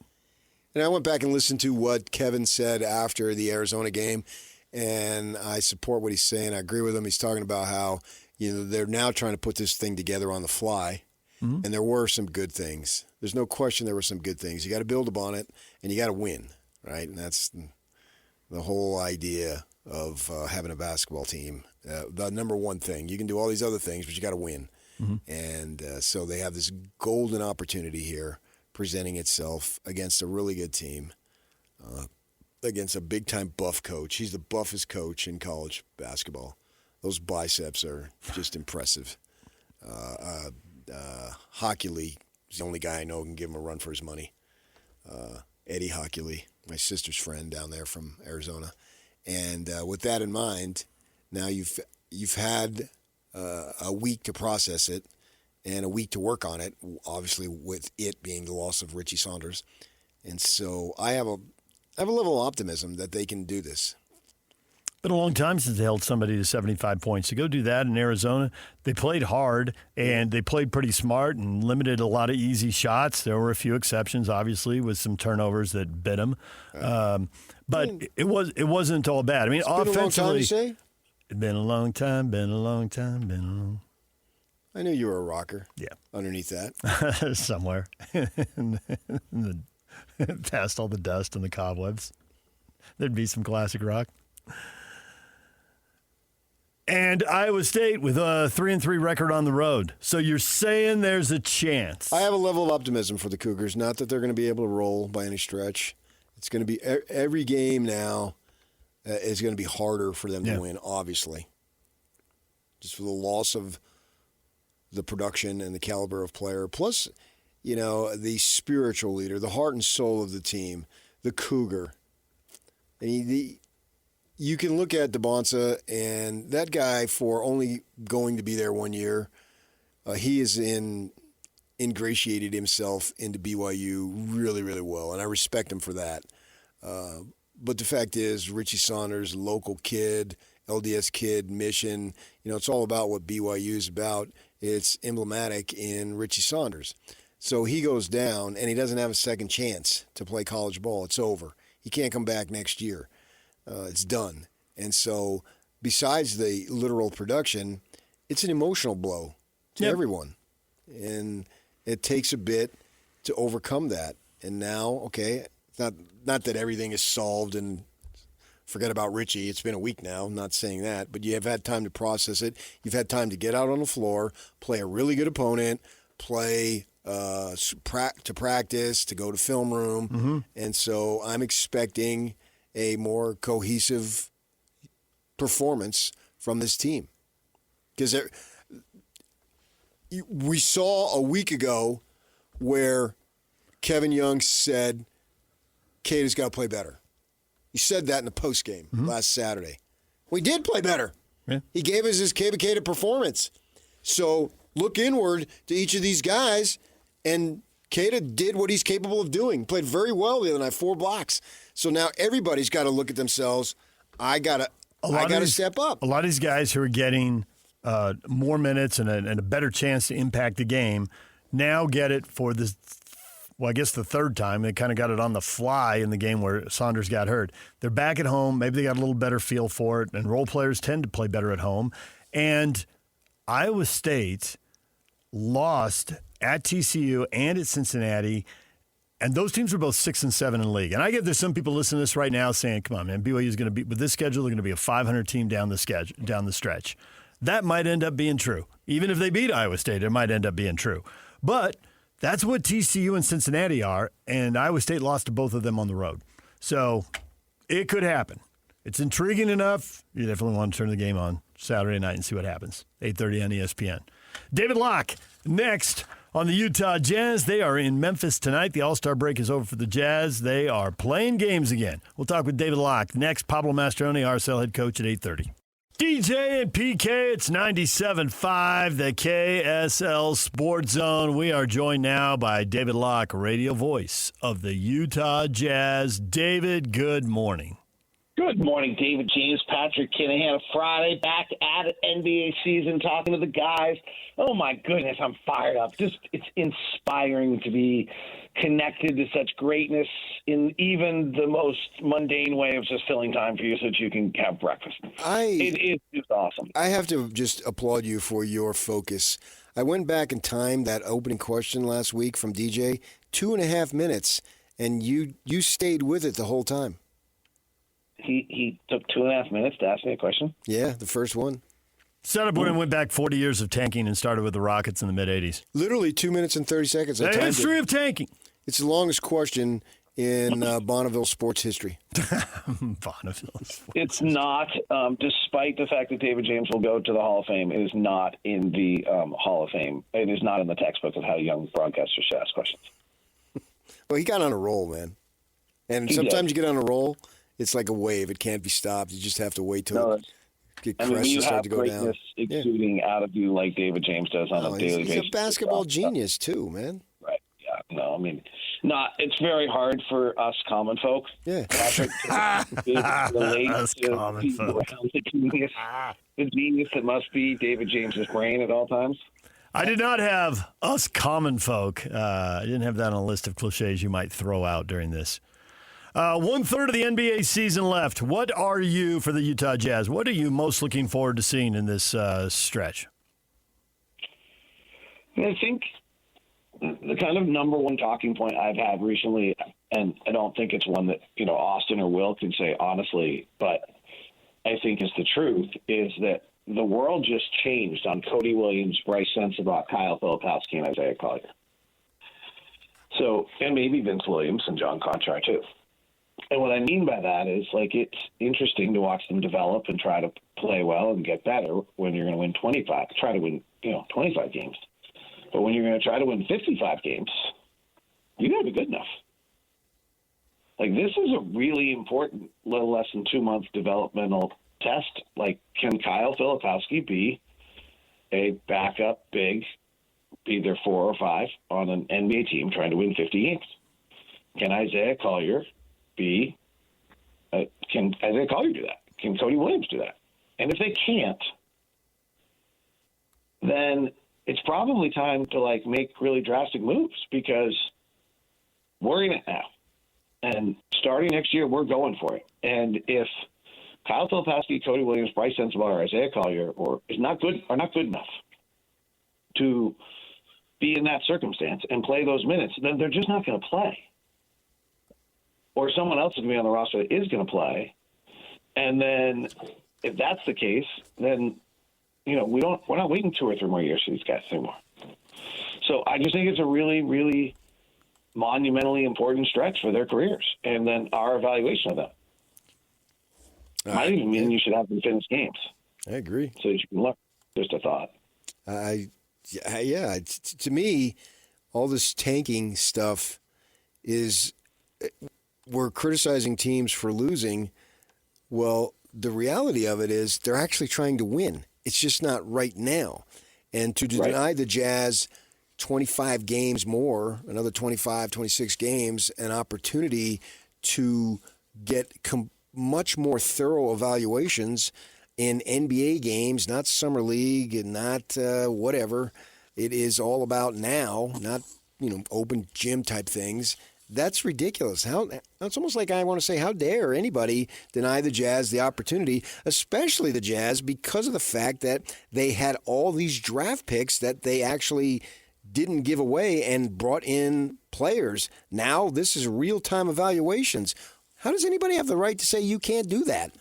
Yeah, I don't know. I find that to be the most, and they won. Well, sure. And throwing Ace Bailey, too, in there, He's a Yeah, but they also, he's a teenager. And they won one of the games, right? Like, and the other one, it was a 2-point loss or something. Right. Yeah, I mean, it's pretty clear that people got in the ear of Adam Silver, and he caved because he had a press conference coming the next day. Well, he needs to just shut up then. Good. Go get him, PK. Right behind And you. I'm not even this diehard fan. I'm just looking at it logically. No, I mean, it's just like the thing that drives me crazy on this, and is so we played Lowry and Jaren Jackson 9 minutes in that second half. Okay. So had we allocated the 9 minutes differently, would it have been better? I know. I don't know. Maybe not. No, But I was saying let's say they should sit out in the third quarter now. Just totally 100%. mess with That's them. the point. Mess with the league. Just Right, take quarters to rotate the quarters they don't play. Right. Like, so if Lowry had played 9 minutes and he had played the first 5 minutes and the Right. final 4, would it have been fine? Based on the logic they used, yes. 3 would it have been right. There's a list out. ESPN has a story. Everybody's got the story. You can see it. There's like 6 or 7 ideas for how to combat tanking, and they're really going to examine it this summer. And it's not going to impact the Jazz that much because we're going to see, them move up in the standings and probably move out of all this talk for several years now. But when I looked at the list, it's like they've already talked about flattening the odds for all the lottery teams. They did that, and that's in Ewing went to the Knicks when the Warriors had the worst record, but the Warriors fell all the way back to 7th, which at the time was the end of the lottery. That's terrible, so they went away from it. Now they're bringing it back out like it's a new idea. It just feels like they're moving the bag back at first base or over into the dugout or something. No, I mean, the system incentivizes this. It's a problem. And, like the idea that, we're going to set it at the trade deadline. Oh, good. So teams can go 2-36 to start the season. Right. That would be great. Yep. Yeah, but nobody's paying attention as much to basketball at that time of year. I mean, that's really the answer. I mean, a lot of this, what happens here is that the minute the NFL season finishes, known as they talk about, then the NBA goes in the spotlight. Last year was TV ratings, and this year was tanking. Right? That's literally what happens here. And the TV ranking story is wrong, and this year the tanking story, because Sam Presti, according to Tony Jones, was making the rounds to get people to react, got people to react. So, I mean, the best answer I've heard from anyone is something that's pretty radical. I don't think they would do it, but the answer is that Kevin Pelton's, is that when the season is over, you announce randomly select a date, and it's the draft order is based on the winning percentage of teams after that date. But they don't know the date. Oh, man. That's like a box of chocolates in Tom Hanks movie? Forrest Gump. Forrest Gump, yeah. I mean, so the idea is that you go through the season, and if you don't make the playoffs, you don't make the playoffs. And then your record after a certain date, I think it's if whoever wins the most, you've incentivized winning now, is you then flip the draft order. And that would be the only way that I've seen where at no point along the way are you incentivized to lose. Yeah, but I don't know that changes anything that the Jazz are doing. Right. Well, I mean, getting rid of it, we might decide to get rid of protected picks too. That's another. Yeah, but that's irrelevant to what the Jazz are doing. They drafted all these dudes. Now they got to find out if they can play. So when it's time to win, which is October, what do we have? Right. So that's very clear.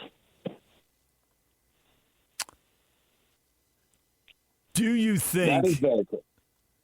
Do you think, given the big trade you said and your expectations, like these young guys have got to really show that they can do it because the Jazz are going to be trying to do it next year? Can you really win?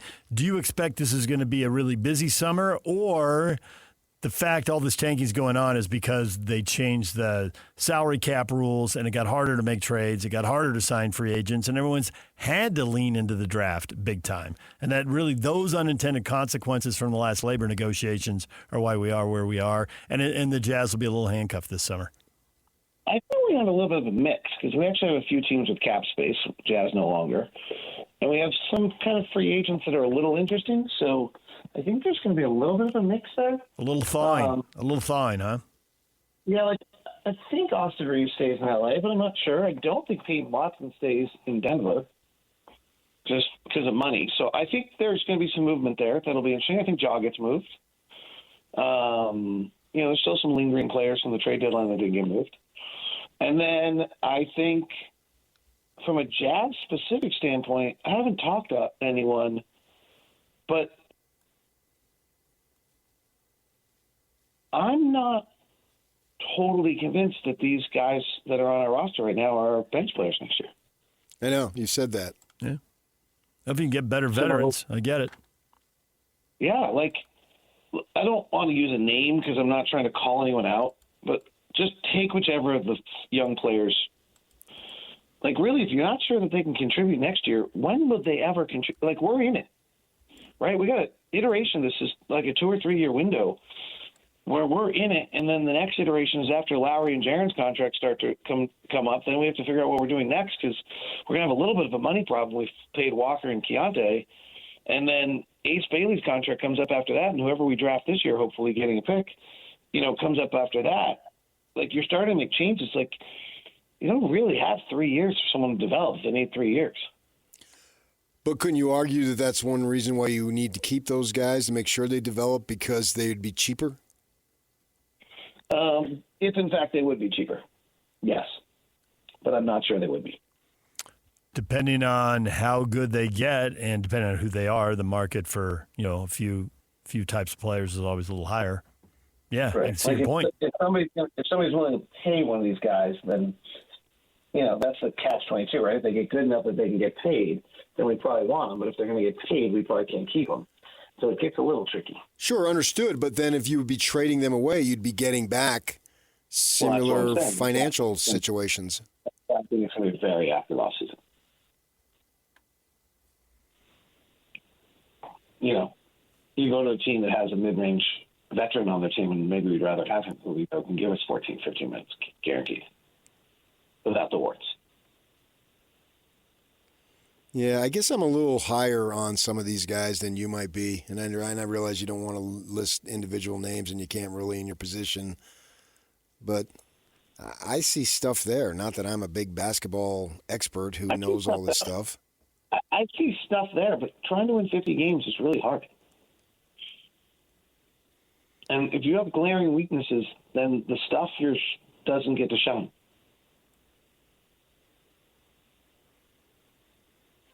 I'm more PK than you in this discussion. I think there's something there with these guys. Now, having said that, the comfort zone. Stop making a claim that I don't think there's something there. Okay. I think it's hard to win 55 games. Yeah, especially if you up it to 55.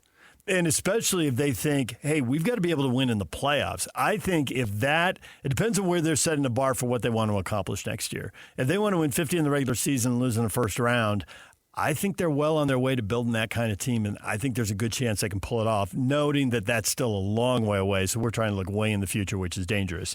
But if they're sitting there thinking, we have to win a playoff series next year, and you know that the Thunder and the Spurs and the Nuggets are probably going to be set up to win playoff series, like there's not a lot more room to get in the second round. And if that's where they're setting the bar, then I think they're going to need to upgrade the roster and bring in some veterans. Right. So that's where my bar. My bar is you're a top 6 team. You're not in the play-in. You're a playoff team, and you're competing to get to the second round of playoffs in a real series. And the reason is because these windows close too fast for you to meander your way into it. Right. Yeah. You don't have 6 years for these guys to grow up and figure it out. So do what Lindsay did then and get those vets to augment the young guys when Snyder was coaching and they took the big leap and won a playoff series. Yeah. I mean, I think that's who's the next. Not the way he came, not the way he developed this, but by the time he's done with this, who's Royce O'Neal? Maybe Royce O'Neal. Yeah, but also don't they have to add a Joe Johnson? I mean, he hits the shot to win game one at the Clippers and send the message to the team, we can win this series, right? That's the message he sent when he hit that shot. But there's a bunch of people on the court at that moment that I would not have trusted to hit that shot. I mean, it probably could have gone to Hayward, and none of us would have trusted him to hit that shot. Yeah. Yeah, 100%. No, that's where I am. I might be wrong. This is just one guy talking. As I said, I have not talked to anyone. I'm not speaking as a company spokesperson. But I think the goal would be to be top 6 in the West. It's going to be hard. There's 7 teams, I think, next year that really have a chance for it. To be trying to knock off someone like Minnesota in the first round of the playoffs in the 4 or 5 matchup to get to the second round. Play Oklahoma City. Maybe there's an opportunity to have both because they got so many young guys, so you keep some, get rid of some. Yeah, my concern on that, I agree. No, I think that's the answer. You just have to decide which one. Maybe you think all 4 of them can do this, or all 6 of them, and then they stay. But maybe it's also maybe it rests on who's available, doesn't it, David? I mean, depending on who you can get, it could impact Collier at a guard, or it could impact Filipowski. It depends on who's available and who you can bring in. Right. And I think this is exciting. I think this is great. The way Isaiah Collier's been closing some games recently gives you hope. The way Bryce Sensabaugh hits some big shots gives you hope. The way Kyle's improved some of his defensive stuff gives you hope. Which all adds up to the opportunity to get more evaluations. So somebody from the Jazz needs to tell the NBA to shut the bleep up. I think they probably have. They're doing it the right way under the circumstances that they have. Not all tanking is the same thing. Yeah. For everybody. It's not just a blanket method. The Jazz have far more legitimacy in doing what they do if you just look at the rosters and look at the capital that they've already expended to get these guys. Now they have the right to evaluate them. Right. You're preaching to the choir here. Well, David, we'll leave it right there for now. We'll hear you on the call. You got a game, and then do you sit on the road for a couple of days? Because Houston's Monday. I know. Yeah, it's kind of weird. Yeah. All right. Well, thanks for the time, as always, and we'll talk to you again next week. Bye. Okay. David Locke, radio voice of the Utah Jazz, joining us right here on The Zone. When we come back, Pablo Mastroeni, RSL's opener tomorrow night. Stick around. He's joining us next. This is Jake Scott and Ben Anderson. One of Adam Silver's biggest problems is that he is not consistent at all, and he sets all these crazy precedents that he doesn't live up to, or he sets a precedent he can never live up to. He can't sit there and manage Will Hardy's lineup. If you want to say conduct detrimental to the NBA, that could be every single night in the NBA with what happens with rotations or who's available and who's not available that doesn't apply to the player participation policy. You know, the Jazz can rest Yusuf Nurkic all they want. He's not in the player participation policy, but if suddenly the NBA says, well, that's detrimental to the NBA and we're going to fine you anyways, then this opens a can of worms that you can't enforce every night because you can't fine your teams every single night they step on the court. Because he doesn't care about policy and never has. That's the problem. Yeah. Catch Jake and Ben weekdays from 10 to noon on 97.5, the KSL Sports Zone. DJ and PK, we're brought to you by University of Utah Health. At University of Utah Health, hope is in our DNA. Learn more at uofuhealth.org. Pablo Mastroeni scheduled to join us here momentarily. We just had David Locke on talking about the Utah Jazz. It'll be an intriguing summer, seeing what the Jazz do. There have to be some veteran role player additions. It seems crazy to me there wouldn't be any. Agreed. But which guy, if that leads to some of the young guys getting jettisoned, which guy, I really do wonder how much of that comes down to what they show in the last 25 games, how much confidence they have in them, but then also just who's available. It's a numbers game. It's a little bit of a lottery here. You know, when you're not the best player, and then you're waiting on what somebody else decides. DJ, PK, we're joined by Pablo Mastroeni, RSL head coach. Pablo, good morning. Good morning, guys. Pablo, no one ever really compliments the schedule or says the league did them a solid. People like to complain about that kind of stuff across all sports. But I think the fact that you get to open in Vancouver, since you have to train indoors on turf, which I know you don't love, and you got to play a game on turf, which I'm pretty sure you don't love, and neither do the players, isn't it good that you're at least playing on the turf while you're training on the turf? There you go, DJ. It's the silver linings. Yeah, it's all about perspective. Absolutely right. Absolutely right. No, it's true. It's true. I think that's a great point. And it's been tough on the turf, obviously. But if there's no better time, because when you're in the middle of the summer, the last thing you want to do is come inside and train on turf to prepare for Vancouver. So it aligns itself beautifully. You know, I've been a sports fan, I think, literally my whole life. When I came out of the womb, the doctor slapped me on the butt. I was like, okay, I got to go, man. I got to watch a game. I mean, from birth, right? It's really, I'm so one-dimensional. I don't know anything about anything else. And each start of the season, we were joking about spring training baseball games start today. And I say, I'm going to go watch the Diamondbacks, blah, blah, blah, blah, blah. And the point is, no matter what season starts, I'm excited for it. Now, I'm wondering from your perspective, this is something you've been doing a long time, not necessarily jitters or butterflies or whatever, but just define your level of excitement with a new season right here before you. Yeah, no, I think it's a little bit the same way. You know, obviously I experienced it, having played for the last, I don't know how many years of my life, where whether it was a preseason in club soccer or high school or college, you know, playing pros and now coaching, it's the same juices that get fired, you know. And I think more than anything else, PK, it's just being in the arena, you know, it's being in there and, you know, rolling up the sleeves and really getting to work and building. And I think the cool thing from a coaching perspective is that the challenges that we experienced last year, some of them will be replicated, but I think the majority will be new, given that we have a relatively a core group of guys coming back that I think can lead through some of those familiar difficulties. I think some of the ones that we'll experience this year will be new, and as a coach and coaching staff, it's really cool to, you know, try to find solutions.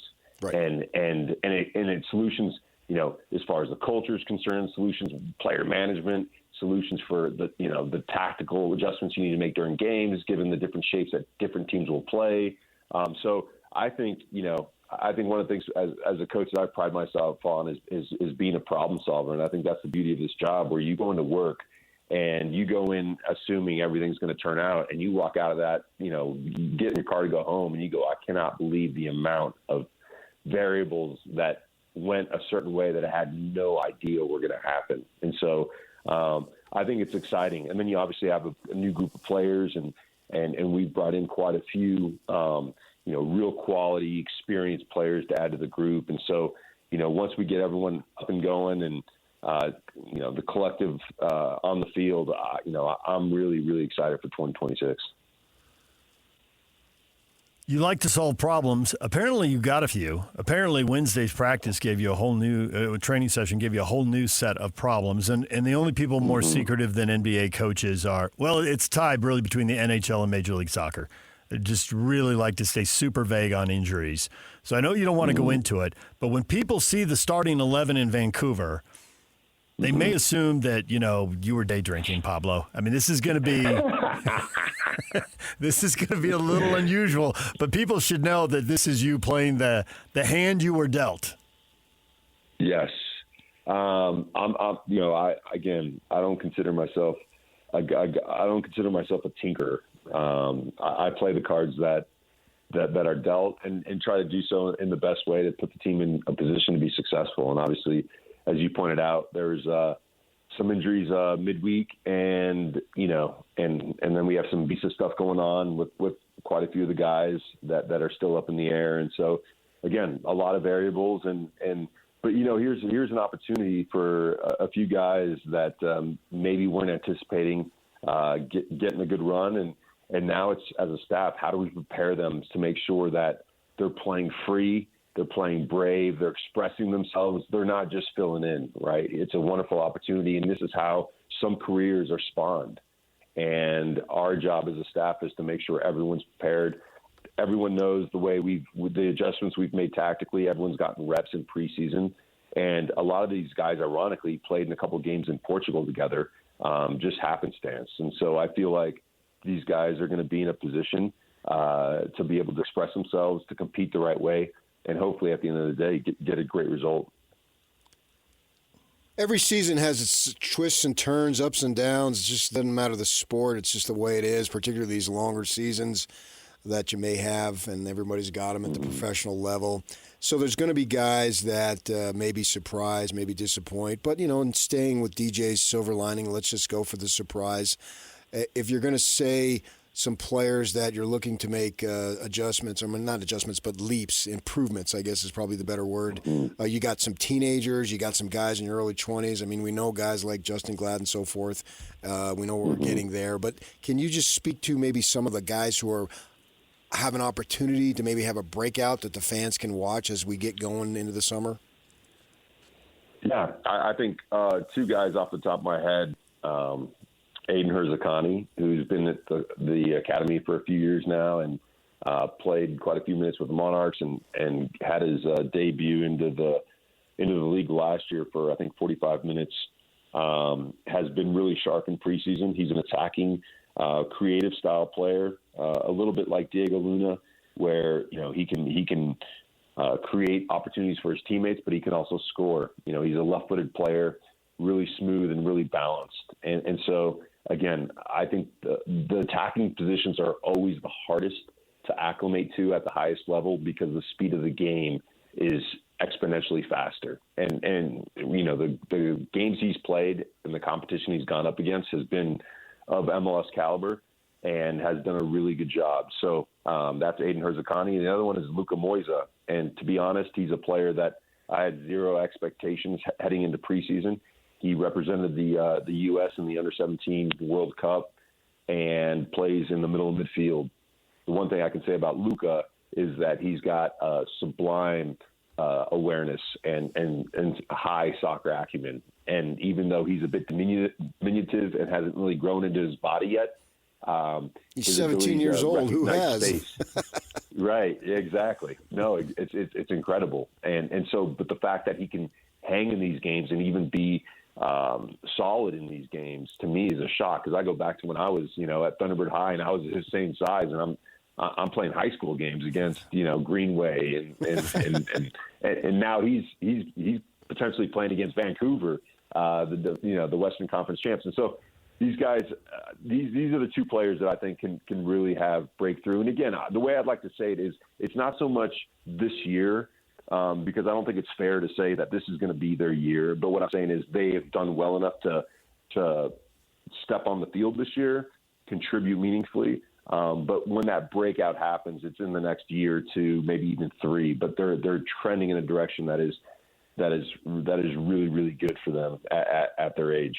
I always hated the Demons, Pablo, hated them with a passion. And then I go to NAU my first year. I end up best buddies with the guy who was the quarterback at Greenway. Small world. See how it works? Yeah. That's the universe, right, Pablo? That's karma. That's exactly right. What about Xavier Gozo? Because not only do you he's 18, man. want him to take a leap, you need him to take a leap. What have you seen from him, and how might he be a different player this year than last year? Oh, DJ, I mean, the growth of Xavier has been incredible. He continues to impress.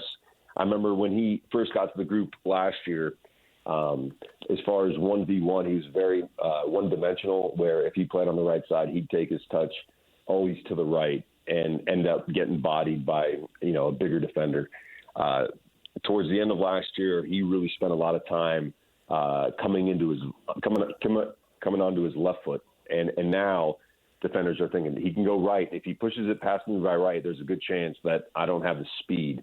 And now he's cutting onto his left and scored a wonderful goal in a preseason game, cutting into his left from about 20 yards out, which was non-existent at the start of last year. And then he had another great opportunity in our last preseason game, and same type of action. And so now you have a player in the wide areas who's fast, who's physically elite, but now technically is adding layers and layers to his game. And so for me, he was the best attacking player in preseason, and continues to be one of the most important players for the team. And the other part is that he's flexible. He can play up front. He can play as a wing back. And the one interesting thing about him as a wing back is that when we're in a lower mid-block defending and he gets going, it's really, really difficult for that left back or that left wing back to stay with him, because he's just so fast. And so Gozo's a player that I think has, he can be. I got to be careful when I say things like this, because it's still early days, but he can be an elite striker, not only for Major League Soccer, but Major League Soccer and beyond. I think I see him representing the U.S. national team in the next few years because he's the way he commits to his craft and it improves on a daily is tremendous. So a player that I am just so proud of and really the commitment he's made to being the best professional he can be. You talk about get this thing going, and the funny thing is the game, first game counts as much as the 25th game, and so forth and so on. Mm-hmm. So how do you make sure that the mindset is okay? This is a long season, and there'll be changes and so forth, but these games count. Yeah. Yeah, no, we definitely want to get out of the gates as best we can. Obviously, everything in context and being that the group that's going out might be a little bit. There's going to be a lot of debuts on day one, and so my expectations as a coach is nothing changes as far as the way I look at things, and that's really through process. And again, we can't let results validate the work that we're doing, because there's times where you play poorly and you get a good result, and there's times you play really, really well and you don't. And the one consistent must be that our processes, the understanding of our tactics and how we implement them, the methodology, all these things that are under our control have to be examined really, really closely. And so we'll get a lot of information from this game. And we'll use this game as a foundational piece for the following game. And the idea is by the end of the season, you should be able to close your eyes and just hear the ball move and move according to where the ball is. And that's really the aim. And obviously, we want to win these games early days. But it's also making sure that we don't put the cart before the horse and understand that what we do Monday through Friday is the most important thing to put us in a position to be successful on Saturday. You played defensive midfield at a very high level, Pablo, won a championship as a player and played in 2 World Cups. You see the game that way, and I got to say I'm a little surprised. I mean, I get the formation change, but I'm a little surprised because it does seem like you could be pushing a lot of guys forward and leaving yourself open on counterattacks with 3 in the back and the 2 defensive midfielders. You've talked about, hey, one of those guys has got to be giving us some late arriving runs and be an extra attacker when we get into the, get closer to goal. How comfortable are you, and how much have you seen with that? Because you've literally come into a post game after like a 3-2 win, and that was wildly entertaining, and I hated every minute of it. And you got a huge laugh with that line, but I know you were telling the truth. It kills you. You would much rather win, a 1-goal game than have 4, 5, 6 goals scored in a game. Yeah, it's a bit of a conundrum, DJ, and one. Because we're also in entertainment, right? Yeah. Fans come to see entertainment. If I don't evolve as an ex-player who played defensive mid into what makes this game great, and for me, when I watch sports, it's really about attacking. I mean, defending, no one really, whatever. It's super important from a coaching perspective. It's super important. But really, if we park the bus, and a little bit like what Minnesota did the last couple of years, I mean, I had anxiety watching that because, again, they were prolific in the counterattack, but the amount of opportunities opponents get because you're playing so close to your own goal starts to become dangerous as well. And so I always feel like you can, one of the things that we talked about internally as a staff is like, I want to improve the way we want to play and not change the way we want to play because things aren't going well, right? So how do we improve our rest defense, which is the shape behind the ball, as you point out? We don't want 2 pivots going forward, but we can definitely have 1 if we're organized and we make that a focal point of our, of our practice. And so there's so many components to it. But the other part too is you can convince players to defend if you're also allowing them to attack. It's very difficult to convince a group of 11 players to just sit behind the ball, and then we win the ball. We're just going to send 2 or 3 guys forward. Everyone enjoys the game of soccer when they're in possession of the ball. Yeah. And it's hard to convince the guys up front to work if there's no sugar behind it. So we want to be a dynamic team. We want to have 5 guys minimum in the attack. The 6th guy is one of the pivots, which is an element of surprise, which adds a big question mark in certain moments. But we also want to be cognizant of the fact that we don't want to get broken down in transition. And I think there's a happy medium in that. But the most important thing is I want our guys to be aggressive. I want them to express themselves. I want them to be brave. And I want our fans to be the best 12th man. And the easiest way to do that is to have a lot of attacking action. Agreed. Hey, if you don't like defending, the best thing you can do is defend and win the ball back. Then you don't have to defend anymore. If you just jog around and give a half effort, they're going to string 30 passes together. You're going to be defending forever, running from sideline to sideline, giving up corners, and that's no fun. So hire him, Pablo. Make him be your coach, assistant coach right there, man. I was going to say, that's right. That's right, Coach DJ. I'm done with him on radio. The only truth here is neither one of you want to deal with me. All right, Pablo, you win. You get to go away. You get to go away and concoct whatever lineup. I think we're all looking forward to seeing Cabral as a striker. I think that'll be awesome. So, not happening. Hey, you never know. You never know. Bring him up for that header at the end of the game and win it. That's what you'll do. There you go. All right. That's the only thing he needs left. He's done everything else for us, so might as well give that a go. Might as well get a game-winning goal on the road in the opener. I'd give it a gozo before I'd give it that one. Yeah. There you go. All okay, right. You're actually now you should be the coach because that's well said. That's well said. All right. Now the club is absolutely wrecked. absolutely wrecked. All right, guys. All right. Enjoy the trip to Vancouver. We'll watch the opener, see how that goes. You can hear it here on The Zone, and we will talk to you again next week, hopefully, Pablo. All right, guys. Take care. Thank you. There's Pablo Mastroeni. The opener's at Vancouver tomorrow night. Apple TV, you can hear it here on The Zone. It's early start 5:30, a little earlier than normal when you're playing on the West Coast. As I understand that Apple TV, you don't need the extra subscription, right? They got rid of the double paywall thing this year. So long as you have covers it. Yeah, so long as you have Apple TV, it's good enough. You're good enough. You don't have to have the MLS Plus package. Subscription. Right. Yeah. Yep. It used to be called the double paywall, but it's just one now, so it's good to go. And they're home. The home opener is a week away. Seattle will be here next weekend. DJ and PK, 97.5, the KSL Sports Zone. Stay with us. We got a lot to come, including the Jazz at the top of the hour. Stay with us. This past summer, we introduced the first ever Top 60 and 60 watch list. And now that the season is over, it's time to rank the best players in the state of Utah.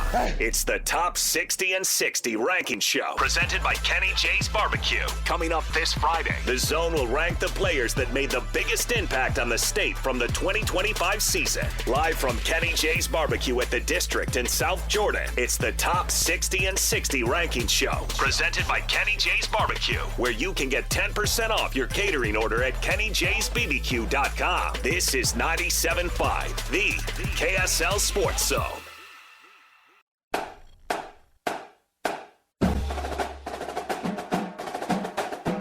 The Salt Lake County Players of the Week, brought to you by Hercules First Federal Credit Union. And this week, our winners, Nevaeh Crosby from West Jordan High and Samio Takavea from West High. Crosby tallied 17 points in a win at Hunter, followed up with 19 points, 10 rebounds, and 8 steals in a win over Kearns. Takio Avea tallied 16 points and 9 rebounds in a win over Granger, and then 19 points and 15 boards in a victory over Taylorsville. The Salt Lake County Players of the Week Award, proudly presented by Hercules First Federal Credit Union. At Hercules, are celebrating the everyday victories. Hercules First Federal Credit Union, growing stronger together.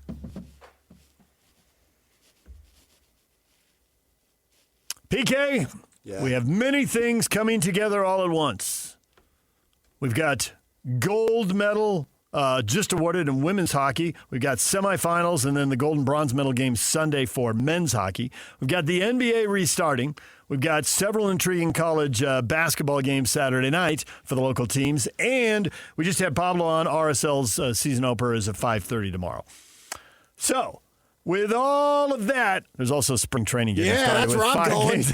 I was going to say, you're forgetting the most important thing here. Spring training games are here. Because that means spring is coming after a long, hard winter and just all that time we've all spent shoveling snow. Has it been a hard winter? Not really. It's supposed to say that, but obviously it hasn't. That would be interesting to see what happens in March if March ends Oh, up yeah. being a snow record month. Yeah. Whatever. Well, your wife coached high school sports for years, and you've often said that the kids who play sports and spring sports, those are the one who really get the shaft from the weather. Winter's indoors, so Doesn't the matter, swimming, yeah. the wrestling, the basketball can all go on. But in the spring, the kids who are playing baseball and softball and lacrosse and track, good luck, kids. They get dumped on, literally. Literally, yeah. And the wind and all that stuff. Yeah. Yep. It's not fun. So much going on. All right, well, one of the things that's going on is your Utah Jazz. Back at it tonight in Memphis. We are talking Jazz next. Stay with us right here on The Zone. DJ and PK, it's 97.5, the KSL Sports Zone. PK. Yeah. Your Utah Jazz are back in action tonight. The All-Star break is over. Let's go.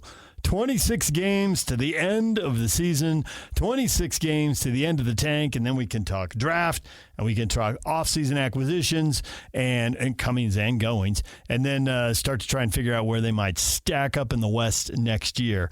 And I know there's a temptation to just talk about tanking and accelerate through the final 26 games of the season. And I get it, and actually if fans want to do it, they can. But, man, in the coaching staff and the front office, still 26 games is still valuable. They've got young guys to assess here. They got stuff to figure out. There's going to be trades, whether they make any trades or not. They're going to be talking about them, and they got to be locked in on who they're giving up through this whole 4-year thing. You know, the hidden part of it, it's always about who's coming, but like you can't give up on somebody too soon. Somebody who's about you. You can't be on the wrong end of the SGA trade. No, unless it's a good trade. I mean, obviously, you could say, did they give up on Clayton and Hendricks, or did they go get a guy who will be 27 years old to start the next season, and this was the price you had to pay to give it up? So I can buy that. You just can't miss by as much as the Clippers miss, because there's no way for the Clippers to get the value back, right? But it is a matter of degrees, and you do have to give up something to get something. When I was a kid in Phoenix, the Suns were. This reminds me of. A little different now. Now we got the Mammoth, but for much of my time here, living here reminded me when I was a kid in Phoenix. 2 colleges, great in-state rivalry, and one NBA team. Right, and there you go. The Suns just AAA baseball dominated. The parallels. I went home to a place I'd never been before, to quote John Denver. And so they would obsess over everything with the Suns. I tell you, one time a friend of mine said, "Oh man, we got to get Lorenzo Romar." I said, "Why?" He thought Lorenzo Romar was where I was at. But they made a trade that they wanted a big man, and they traded Dennis Johnson for Rick Roby. You want to talk about being on the wrong end of the trade.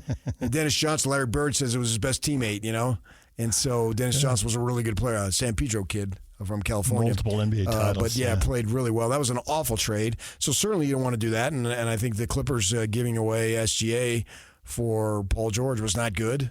That was a bad trade. And away you go there. So with that in mind, we'll see what happens. I don't suspect that Walt Clayton or Taylor Hendricks will blow up. Right. And Jaren Jackson is really, really good. I think a lot of that was the draft picks, which, they had at their disposal here. So the point being, for the remainder of the 6-7 weeks of the season, this is a golden opportunity for evaluation, which I don't understand why wasn't that the issue? Why wasn't that ever considered when all this tanking stuff was going on a couple of weeks ago and was that fever pitch?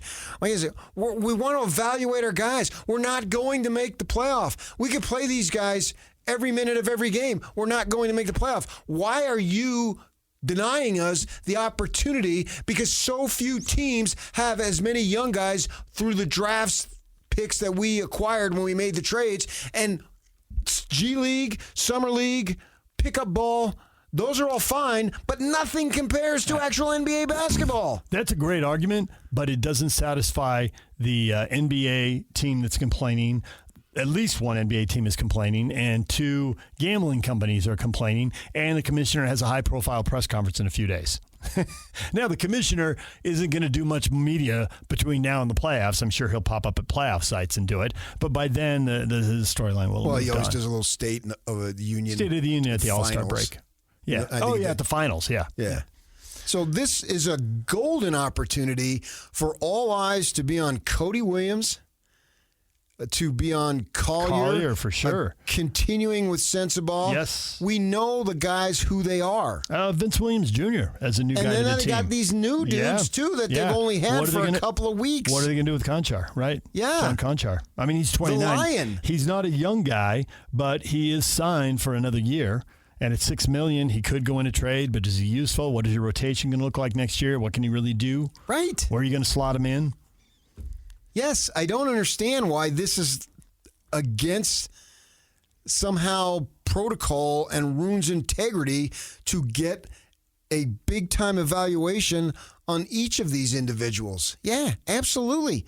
Do it, and do it to a strong extent. And so you don't allow the other guys to play as much. That's bad? That doesn't make any sense to me. You know, Locke brought up the point, and I think we can disagree on where we land on our evaluation of the guys, but the point is right. It is one thing to play regular season games versus playoff games, obviously, and it's also another thing to play regular season games when the team is tanking, there's no expectation of winning, which is really every NBA game that Collier has ever played in, every NBA game that Sensabaugh has ever played in, every NBA game that Ace Bagley and Cody Williams have ever played in.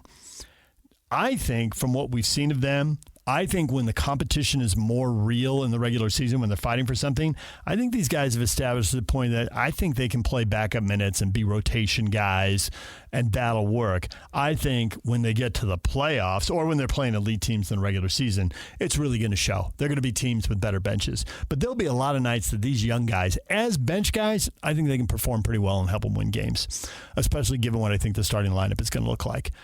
See, I don't think the Jazz now going forward, even though, and it's a little bit of a contradiction, so you got to hear me out, I don't think they're tanking exclusively for the purpose to stay in the draft. I think to a good degree, positions 6 through 10 are open for winning.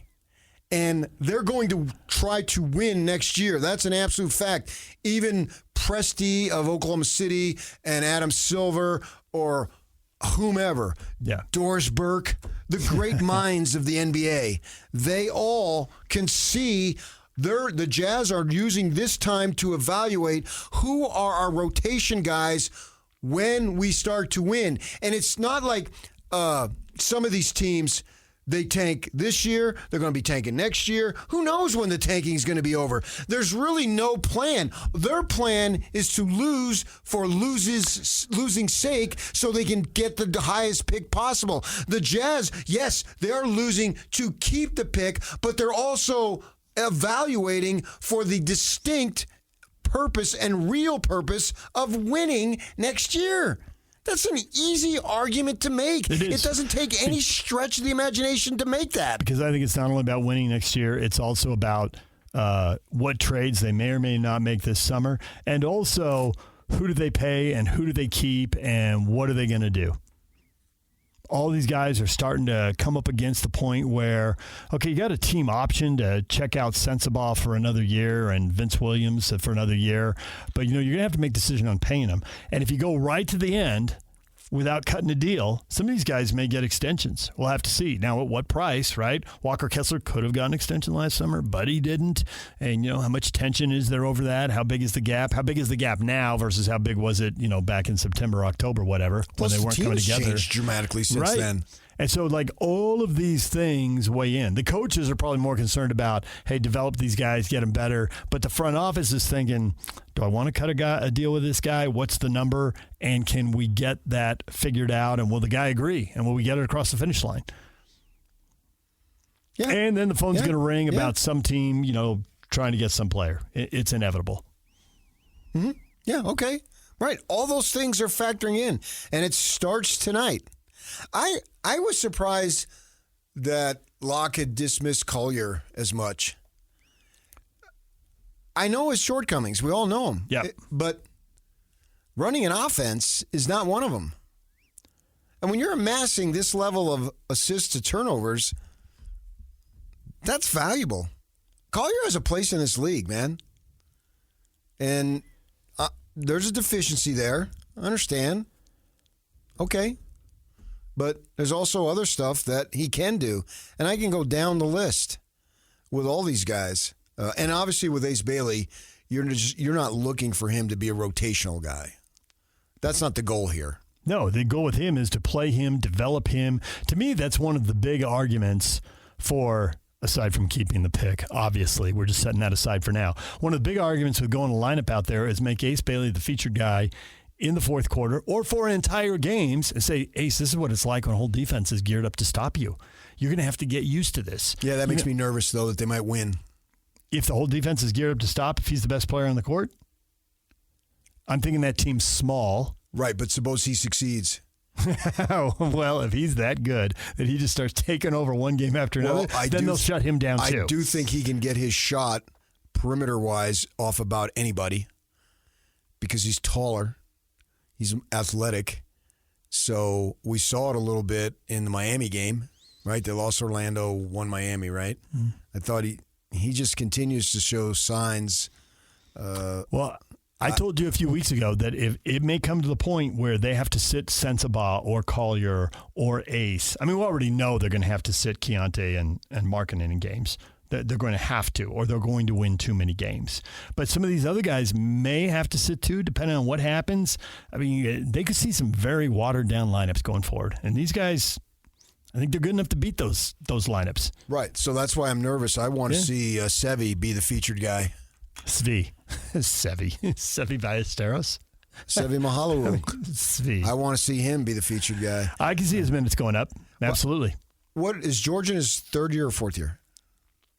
Keontae George is in his third year. Right. So he's making the third year jump. I want to see the same jump that George has clearly made in Ace Bagley in year 3. Totally get that. Yeah. Right. And then he's been good this year. At that point, they're really on to something. Well, they need Ace Bagley to make a jump because although they've done a lot of good things here putting a team together, you know, the championship window requires one of the top 5 or top 10 players in the league, maybe 2 of the top 10 if you don't have one of the top 3 or 4 or whatever. And I don't see anybody. I mean, I like a lot of these guys. Markkanen and Jackson have been all-stars, but I don't think anybody describes them as some of the top 10 players in the league. But I do think putting them together, there's extra bonus because of their size. But Ace Bagley, if you say who on this roster right now is most likely to end up all-NBA first or second team, top 10 in the league, it's Ace Bagley. I could see Jaren Jackson. I wonder if you have you could argue anything. So you could make a case for Jackson, Markkanen, and probably Keontae George for that matter. But the easiest loosely on the last 2. I get it, but the easiest argument to make is for Ace Bagley. How about if they have 4 of the top 20? Yeah, if it's a guy like 12, 17, 19, 20. First off, I think the margins are so slim at that point. Whereas like from guys 1, 2, 3, 4, there's a big spread between those guys and guys 7, 8, 9. Right, but we're not debating where they fall on the list. No, we're but if saying they're in that, the Jazz starting lineup. If you had 4 of that group, that'd be interesting because I'm trying to think of a team or a roster where that's been the case. Well, everybody goes back to that Detroit one when the Lakers were a mess. And maybe that's what it takes. Like if the 1 or 2 teams that have top 5 players that really have a true roster around them. And then when Jordan was out, they had. But Olajuwon was a top 5 player. I was going to say he was top 1 or 2. Yeah, absolutely. But then they had nobody else who. No. At that point, it felt Drexler came in, but first year. But it felt like everybody else on that roster was between player 40 and 100. Right. Yeah.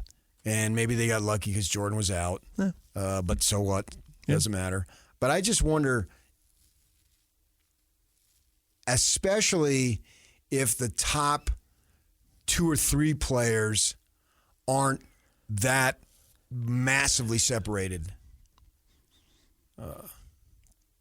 Meaning, we could argue that now. Jordan was the top player in the league during his time, but it was a long way to number 2 most of those years. And so maybe if it's more jumbled, like Jokic and top, SGA, and yeah. And you haven't had a player ascend to that level, but you still have your top 4 guys combined 1 through 4 could compete with anybody else's top 4. How good can you be then? Well, I do think that opens the Jay-Z had that quote about opening the championship window and keeping it open. Well, certainly you're in the mix with that. Whether you would pull it off or not, I guess we just have to get there, see how those teams are built and all that kind of stuff. But you would certainly be in that mix where you're one of the top 2-3 teams in the league if you had 4 of the top 20 players. So that's where I'm going with this group. I don't know that I'll get there, but that's what I'm looking at. And can they overcome it? And then you have a really solid bench.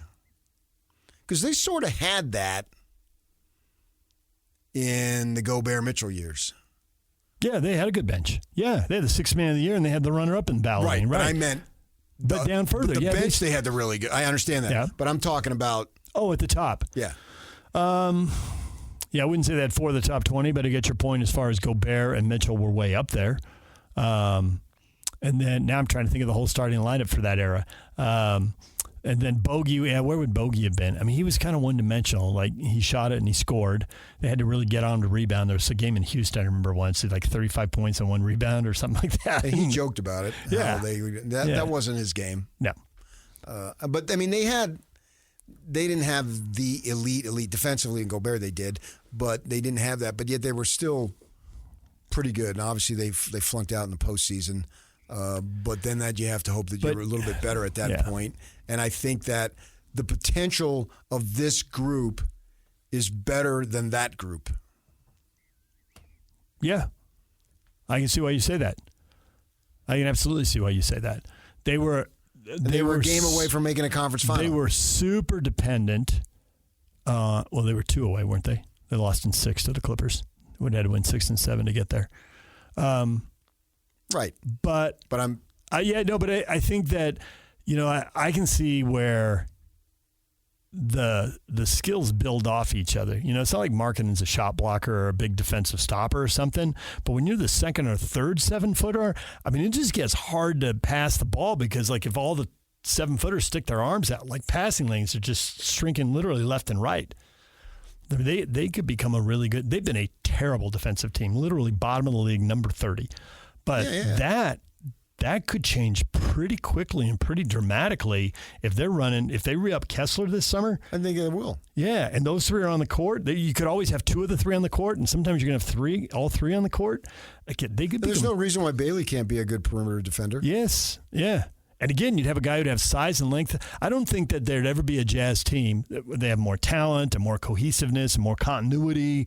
But as far as like just sheer size, length, and athletic ability, this would be the tallest, longest, most athletic team. Now you throw in skill, right? Stockton and Mitchell are smaller guys, but they're highly skilled. But they were trying to beat double teams with guys coming at them who are 4, 5, 6 inches taller than them. And all of a sudden, the Jazz can run a big lineup out on the floor. I can get super excited about the Jazz next 2 to 3 years pretty easily. The funny thing is just when you said pretty excited, I thought 1 year for sure, probably 2. By then we may see some limitations. And I wonder if there'll be more pressure, Once the expectations come, the pressure gets heightened. And there's always, there'll be more expectations next year, so there'll be more pressure. But I still don't think there'll truly be a lot of pressure because I think that team's going to have such a good roster and they're going to come from so far down in the standings to so far up. There won't be any pressure in the postseason. There'll be low expectations. Man, you get to year 3, though, it'll be like, hey, you got to win a playoff series or 2. This is different now. A lot like, actually, BYU. The first year with Kevin Young, hey, you got to win a tournament game or 2. You got to get Sweet 16. Now, immediately the next year it goes to, you got DeBonce, you've been Sweet 16, you got to Elite 8 or Final 4. The injuries have obviously undercut that. But I think postseason expectations for the Jazz will climb pretty quickly the same way they did for BYU. Yeah. And you never know what's going to happen in the league. It's impossible to predict, but maybe OKC gets bugged by the can't pay everybody like they did before. So I'm excited, and especially if you add a really good player this coming summer to the mix, and then that player can come along at his own pace. Yeah. So in 2 to 3 years when he's ready, man, who knows, man? DJ and PK, we are brought to you by University of Utah Health. At University of Utah Health, hope is in our DNA. Learn more at uofuhealth.org. We're going to take a break. When we come back, everything you missed in this show, we got to focus on the college basketball. 3 teams with 3 interesting games coming up tomorrow night, and we will get to the Utes, the Cougars, and the Aggies next. Stay with us. Good morning, DJ and PK. It's 97.5, the KSL Sports Zone. Welcome in. It is time to get you caught up to date on everything we're talking about. I think we need to talk about a lot of college basketball. We've already talked about a lot of college basketball in the show, but just get you up to speed on the big games this weekend. The Slacker Radio Headlines are brought to you by Trajan Wealth. Call Trajan Wealth today, your local trusted financial fiduciary. Call them at 801-210-6800 or visit their website at trajanwealth.com. All right, we got 3 interesting games here, PK, and I'm curious, Utes, Cougars, Aggies, and they're going to overlap here. How are you going to prioritize them? I know based on competition, when a game becomes a blowout, then you'll drop it down to number 3 and watch the 2 more competitive games.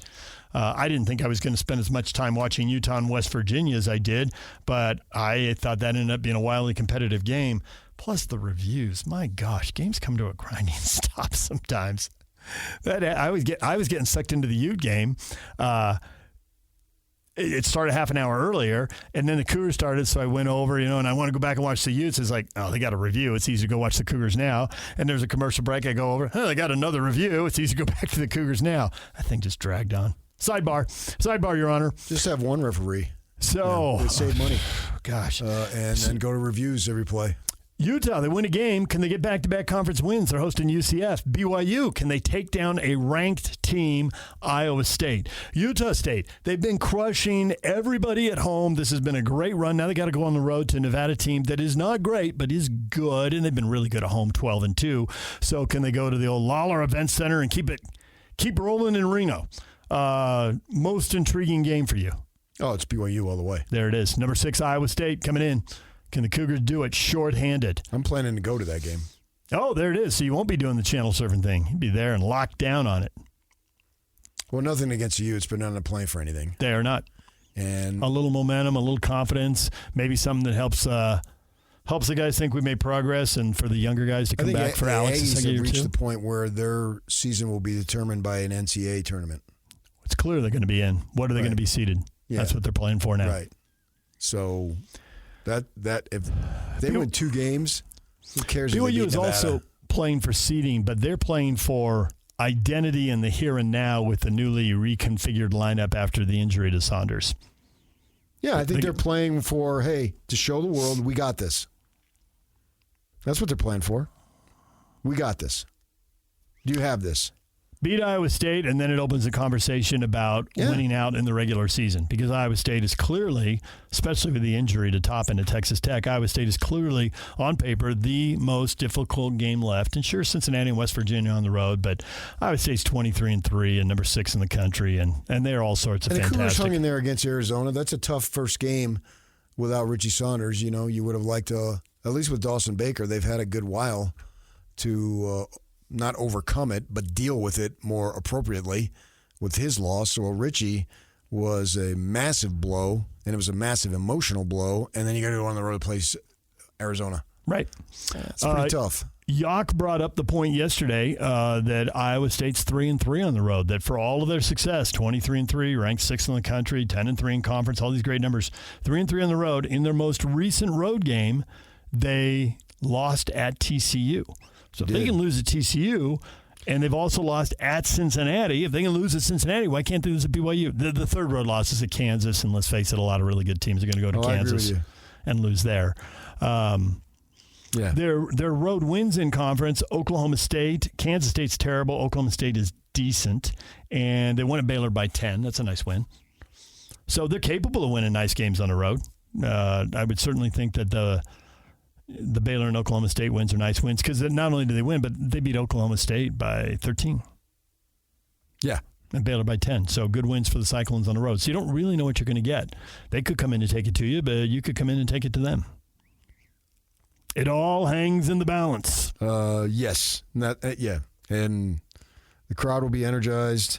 You'll be sitting in your hotel or their dorm room or wherever they hold you up during game days. I know a lot of teams go to a hotel the night before. Yeah. And then you can be watching Houston and Arizona and listening to the announcers just rave over those guys and get your blood boiling even a little bit more, and sit there and have an opportunity to show the committee, the world, yourselves, your fans, and everyone who follows BYU basketball, and there's a lot of folks, that you could show them what you're about, and you can do it, man. And this is a huge game. This is as big a game as they've played all season. Can a role player step in and make a big difference? You're going to have to give us something. I don't know that you need to do what the U of A kid did and give you 22, I think it was. I was about to go to that. You got it. They got to get something.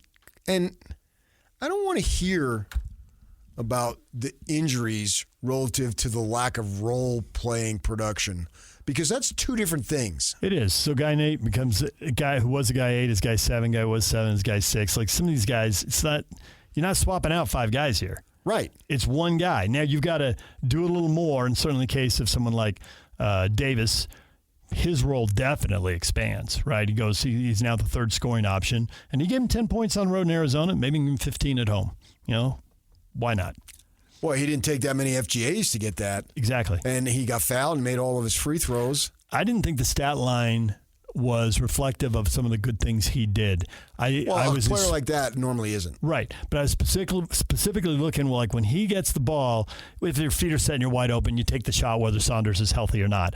But when Saunders wasn't there, he'd move it. You're less likely to drive. But I thought at Arizona, like he did drive and it worked. He had one specific one. They were going left to right, and he drove to the baseline and he threw a great diagonal pass. And it was, the whole swing, right? It was the pass that led to the pass, and they got right a wide open three, and he made it. Then threw it to yes, and right. It's like it's a hockey assist. He doesn't get credit for it, but like, dude, you created that play. Because you chose to put it on the floor. Right. You chose to get into the paint and collapse the defense, and you chose to make the right decision and find DeBonsa with a diagonal pass. That was a great play because he got into the teeth rather than try to force something. Yes. Sees DeBonsa. As the ball's coming to DeBonsa, he knows already I'm throwing it to right. He could see the defense running at him, and they weren't going to get to right. Human beings cannot run faster than passes. Right. And so he quickly passes. As soon as he gets it, it's hot potato, and then right is wide open, and they make the play. So I think we'll see more of that. That's why I have a level of optimism for this group, because it's a new set of parameters and circumstances, and they're going to need some time to adjust. Now, with all that in mind, they still need something out of 2 or 3 bench guys. They're getting nothing. And what's bugging me is I'm watching these other guys that could have come to BYU, do it for TCU, do it for Clemson, do it for Virginia. Virginia's got a really good team. Like, they're ranked. It'll be interesting to see where they're seeded. Are they a 3, 4, 5 seed? How does it play out? But who plays the most minutes for the Cavs? He doesn't have gaudy stats. He doesn't score a bunch of points, bunch of rebounds, assists, but he's steady across the board, and the coaches must love what he brings to the team because Dallin Hall's playing 28 minutes a game, and everybody else is playing less than that. Like, he is making the right basketball play, whether it shows up in a box score or not, because there is a 0% chance he'd be getting 28 minutes for any other reason. And he could have done that here. Yeah, that's why I said he was the biggest loss for me off of last year's team, knowing that they had a top 8 pick, because I could argue that they replaced what Yegor gave them, but they haven't replaced what Hall has given them, and that's mental toughness. I watched them play. Who'd they play? Ohio State, was it? It was a non-conference game here just last week or so. Oh, yeah. No, they played it was a made-for-TV Saturday night game in Nashville that Fox put on in prime time. I watched it, yeah. And just his toughness. That's why I know his stats, because he was playing well in that game. And I'm like, I know he's doing well and the team's doing well. What's he doing? I looked it up during a commercial break. Yeah. And I saw the minutes. He's playing well, and they missed some mental toughness on this team that he could provide. And as a veteran, they could feed off his confidence. Right. I mean, there's so many positives there to be had. I think he would have been playing 25 minutes had he stayed. But I don't know what the money situation is, and maybe, Odom, I assume, knew him when he was out here coaching at Utah State. You got to think. And there was a connection there, blah, blah, blah. Yep. and away you go. But they've got to, and they got who they got this year, but they've got to make sure going forward. You can have top-end talent, and that's great, but you need 6, 7, and 8. You need those depth, types of guys. Right. Yeah. You need depth, you need production, you need role guys, you need glue guys. And there's guys out there, LDS guys, that could have helped him, and maybe they didn't want to come. And I was told one guy in particular wanted to, but BYU wasn't interested that much, so he said to heck with it. And I think it's coming back to bite him. That's the number one thing is get a list of like the top 20 local players and show them some love and stay in touch. Well, and LDS players. And tell that, yes. And tell Which them. not are always local. Right. They're not always. No, you could find a kid who is an LDS who's from Utah wants to come home, and you could find an LDS kid from out of state, maybe an Arizona or California kid, but who's familiar with BYU. Who's familiar with BYU. And like maybe Lee Camard. And his parents may have played here or gone here, or grandparents or whatever. Camard's from Tempe. But mostly, they got him to come. If you said 25 guys, I bet at least 15 and maybe 20 of them would be both. They'd be both LDS and in-state. If they're good enough. Well, that's the thing, is even if they aren't good enough out of school, you got to follow them, stay in touch with their high school and AAU coaches. Hey, we keep our eye on them. We know what's going on. There might be a chance, we'll see. Or ship them off to UVU. Or if depending on who the coaches are, because coaches are changing every year now, just always have 5 coaches who develop guys. Could be Weber, Utah Tech, Southern Utah. If they're comfortable. We know UVU right Todd now. Phillips at UVU is comfortable with that. Yes. And we know he's good at developing players. Dave Rose, Vegas, UNLV would ship off players. He told me the story when Keenan Clark came in, showed up at the office when it was Dixie at junior college, and Dave said he was looking down, reading something on his computer.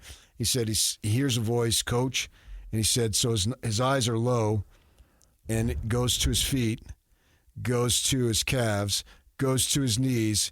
He said, and 5 minutes later, I finally get to his face because Keenan Clark was super tall. Long, yeah.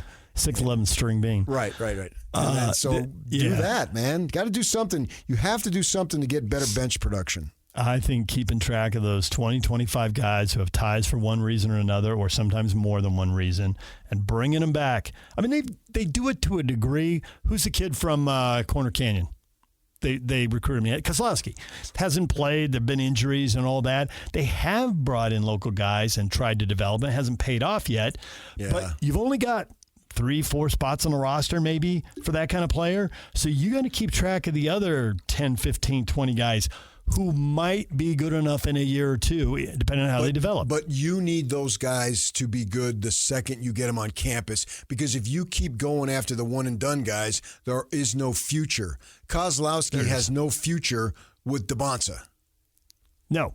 He may have a future, but it'll be with whoever the next star is. So if you when you want to cash in, and there's this kid out there, Branch, that they're talking about, if he ends up coming and he's supposed to be great, blah, blah, blah, you have to make sure that your bench guys are immediate. Right. It's not going to be in a year or two, because if you keep going after these top-end talent, they're going to leave immediately. Everyone, if they don't even make the tournament, everybody expects DeBonsa to do what Ace Bailey and Dylan Harper did.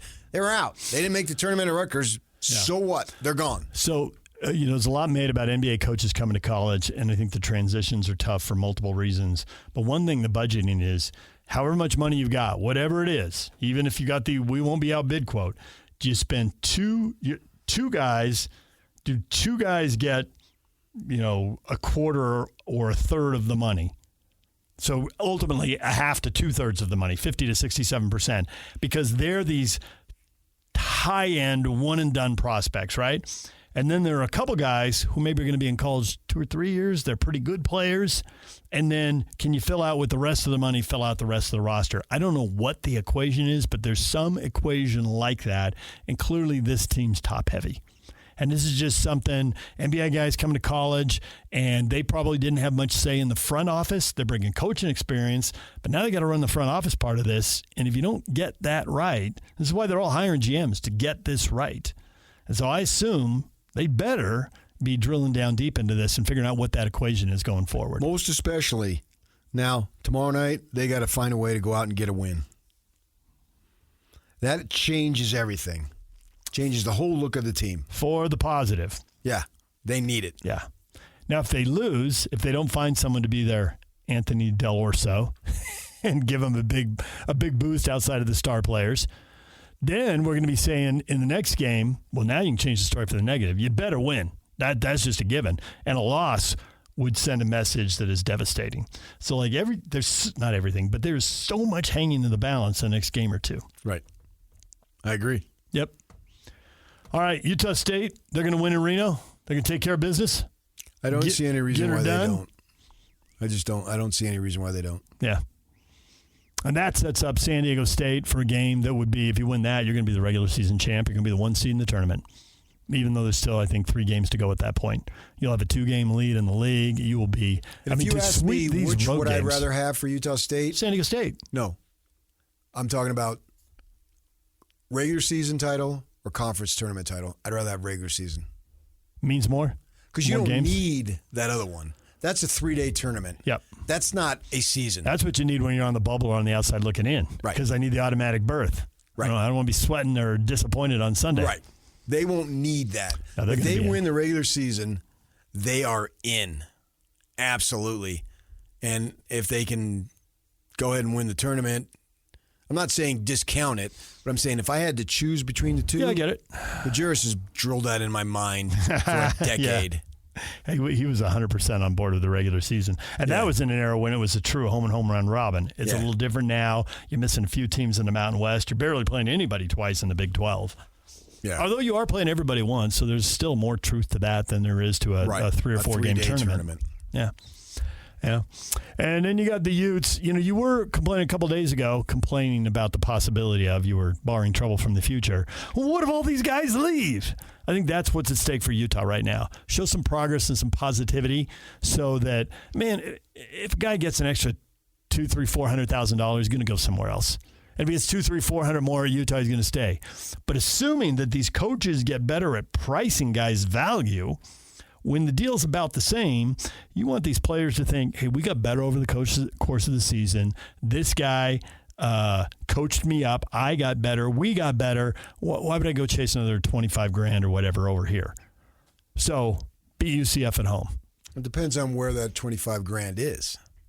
If it's a place where they get more playing time, no, closer to home. Playing time, yes, closer to home, yes. But I was going to say has 10,000 people in the stands. Yeah, that's more fun, right? Yeah, that's more fun than playing in front of 4. They're not drawn. They only draw BYU. That's it. Yep. And so you can see reasons, and it can thwart your rebuilding process. It also can advance it because you can go get guys who are better too. Well, that's the other thing. I mean, Alex is making all these decisions. We've talked about the Jazz using the last 26 games to evaluate players. Alex is using this last handful of games to keep evaluating. He's been using the whole season. He has been, yeah. But who's getting better? But I think it's good for them if they can say, hey, we won 3 out of our last 5. Yeah. Whatever it might be. And actually, the schedule gets even easier in this. They've got several teams near the bottom of the league that they still get to play. They have Kansas State, who's obviously in turmoil. They still have Colorado. They have ASU, who has the impending coaching change, it looks like. So there's chances for them to pick up games. If they get this one. Right. Yeah, that's why I said. Yeah. I know that. I saw the schedule. And go ahead and say you won 3 out of your last 5, 4 out of your last 6. Whatever it turns out to be. Have some development that is positive from a winning standpoint. All right, DJ and PK, there you are. You're all caught up. Stuff we've been talking about in the show. All the college basketball tomorrow. The Utes are at 7 o'clock. That's streaming only, ESPN 1. The Aggies are at 8 on FS1 and BYU at 8:30 on ESPN. And we are back with your feedback next. Stay with us. DJ and PK, it's 97.5, the KSL Sports Zone. It's time for your feedback. Matt Ishbia made some news. Suns owner says tanking is a losing behavior done by losers. What would you say to him? Brian, Ishbia traded all his pick control. He can't tank until kids in the 6th grade today are NBA draft eligible. Of course he hates tanking. He tanked his franchise with the KD and Beal trades. Well, he tanked it for the short term. I think they've recovered a little bit. We'll see where they fit in. You know, are they right now? They're in the middle. Can they get better? Remains to be seen. But yeah, he does. That was an awful in retrospect, and that's how we evaluate everything. Evaluate trades is in retrospect, right? You do it in the moment, but then the proof comes in at the end, and that was a bomb. And they traded away too many picks, right? So, and he's young in terms of his leadership of the organization, and it didn't go well. Now he's got to sell it to fans. We would never do that. I would never do that to you. So he's kind of getting political there. But when you think about it, and we've been talking about it all freaking morning, and for 2 weeks, the Jazz are trying to win. This is the method to go about trying to win.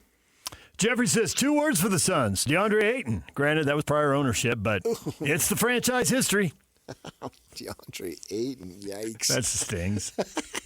And, you know, I thought at the time that was a good pick. I got to be totally honest. Really? Yeah.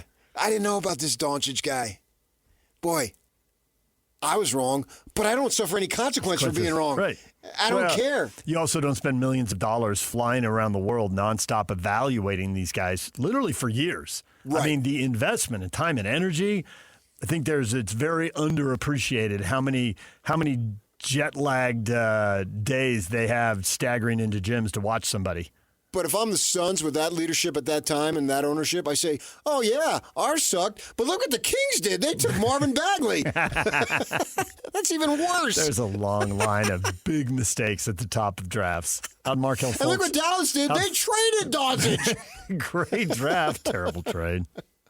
Should have at least gotten like 4 draft picks back, even if they botched all the draft picks. How did they only get 1? For Luka, you talking about? Yeah. Oh, yeah. Should have gotten a bigger haul. That's awful.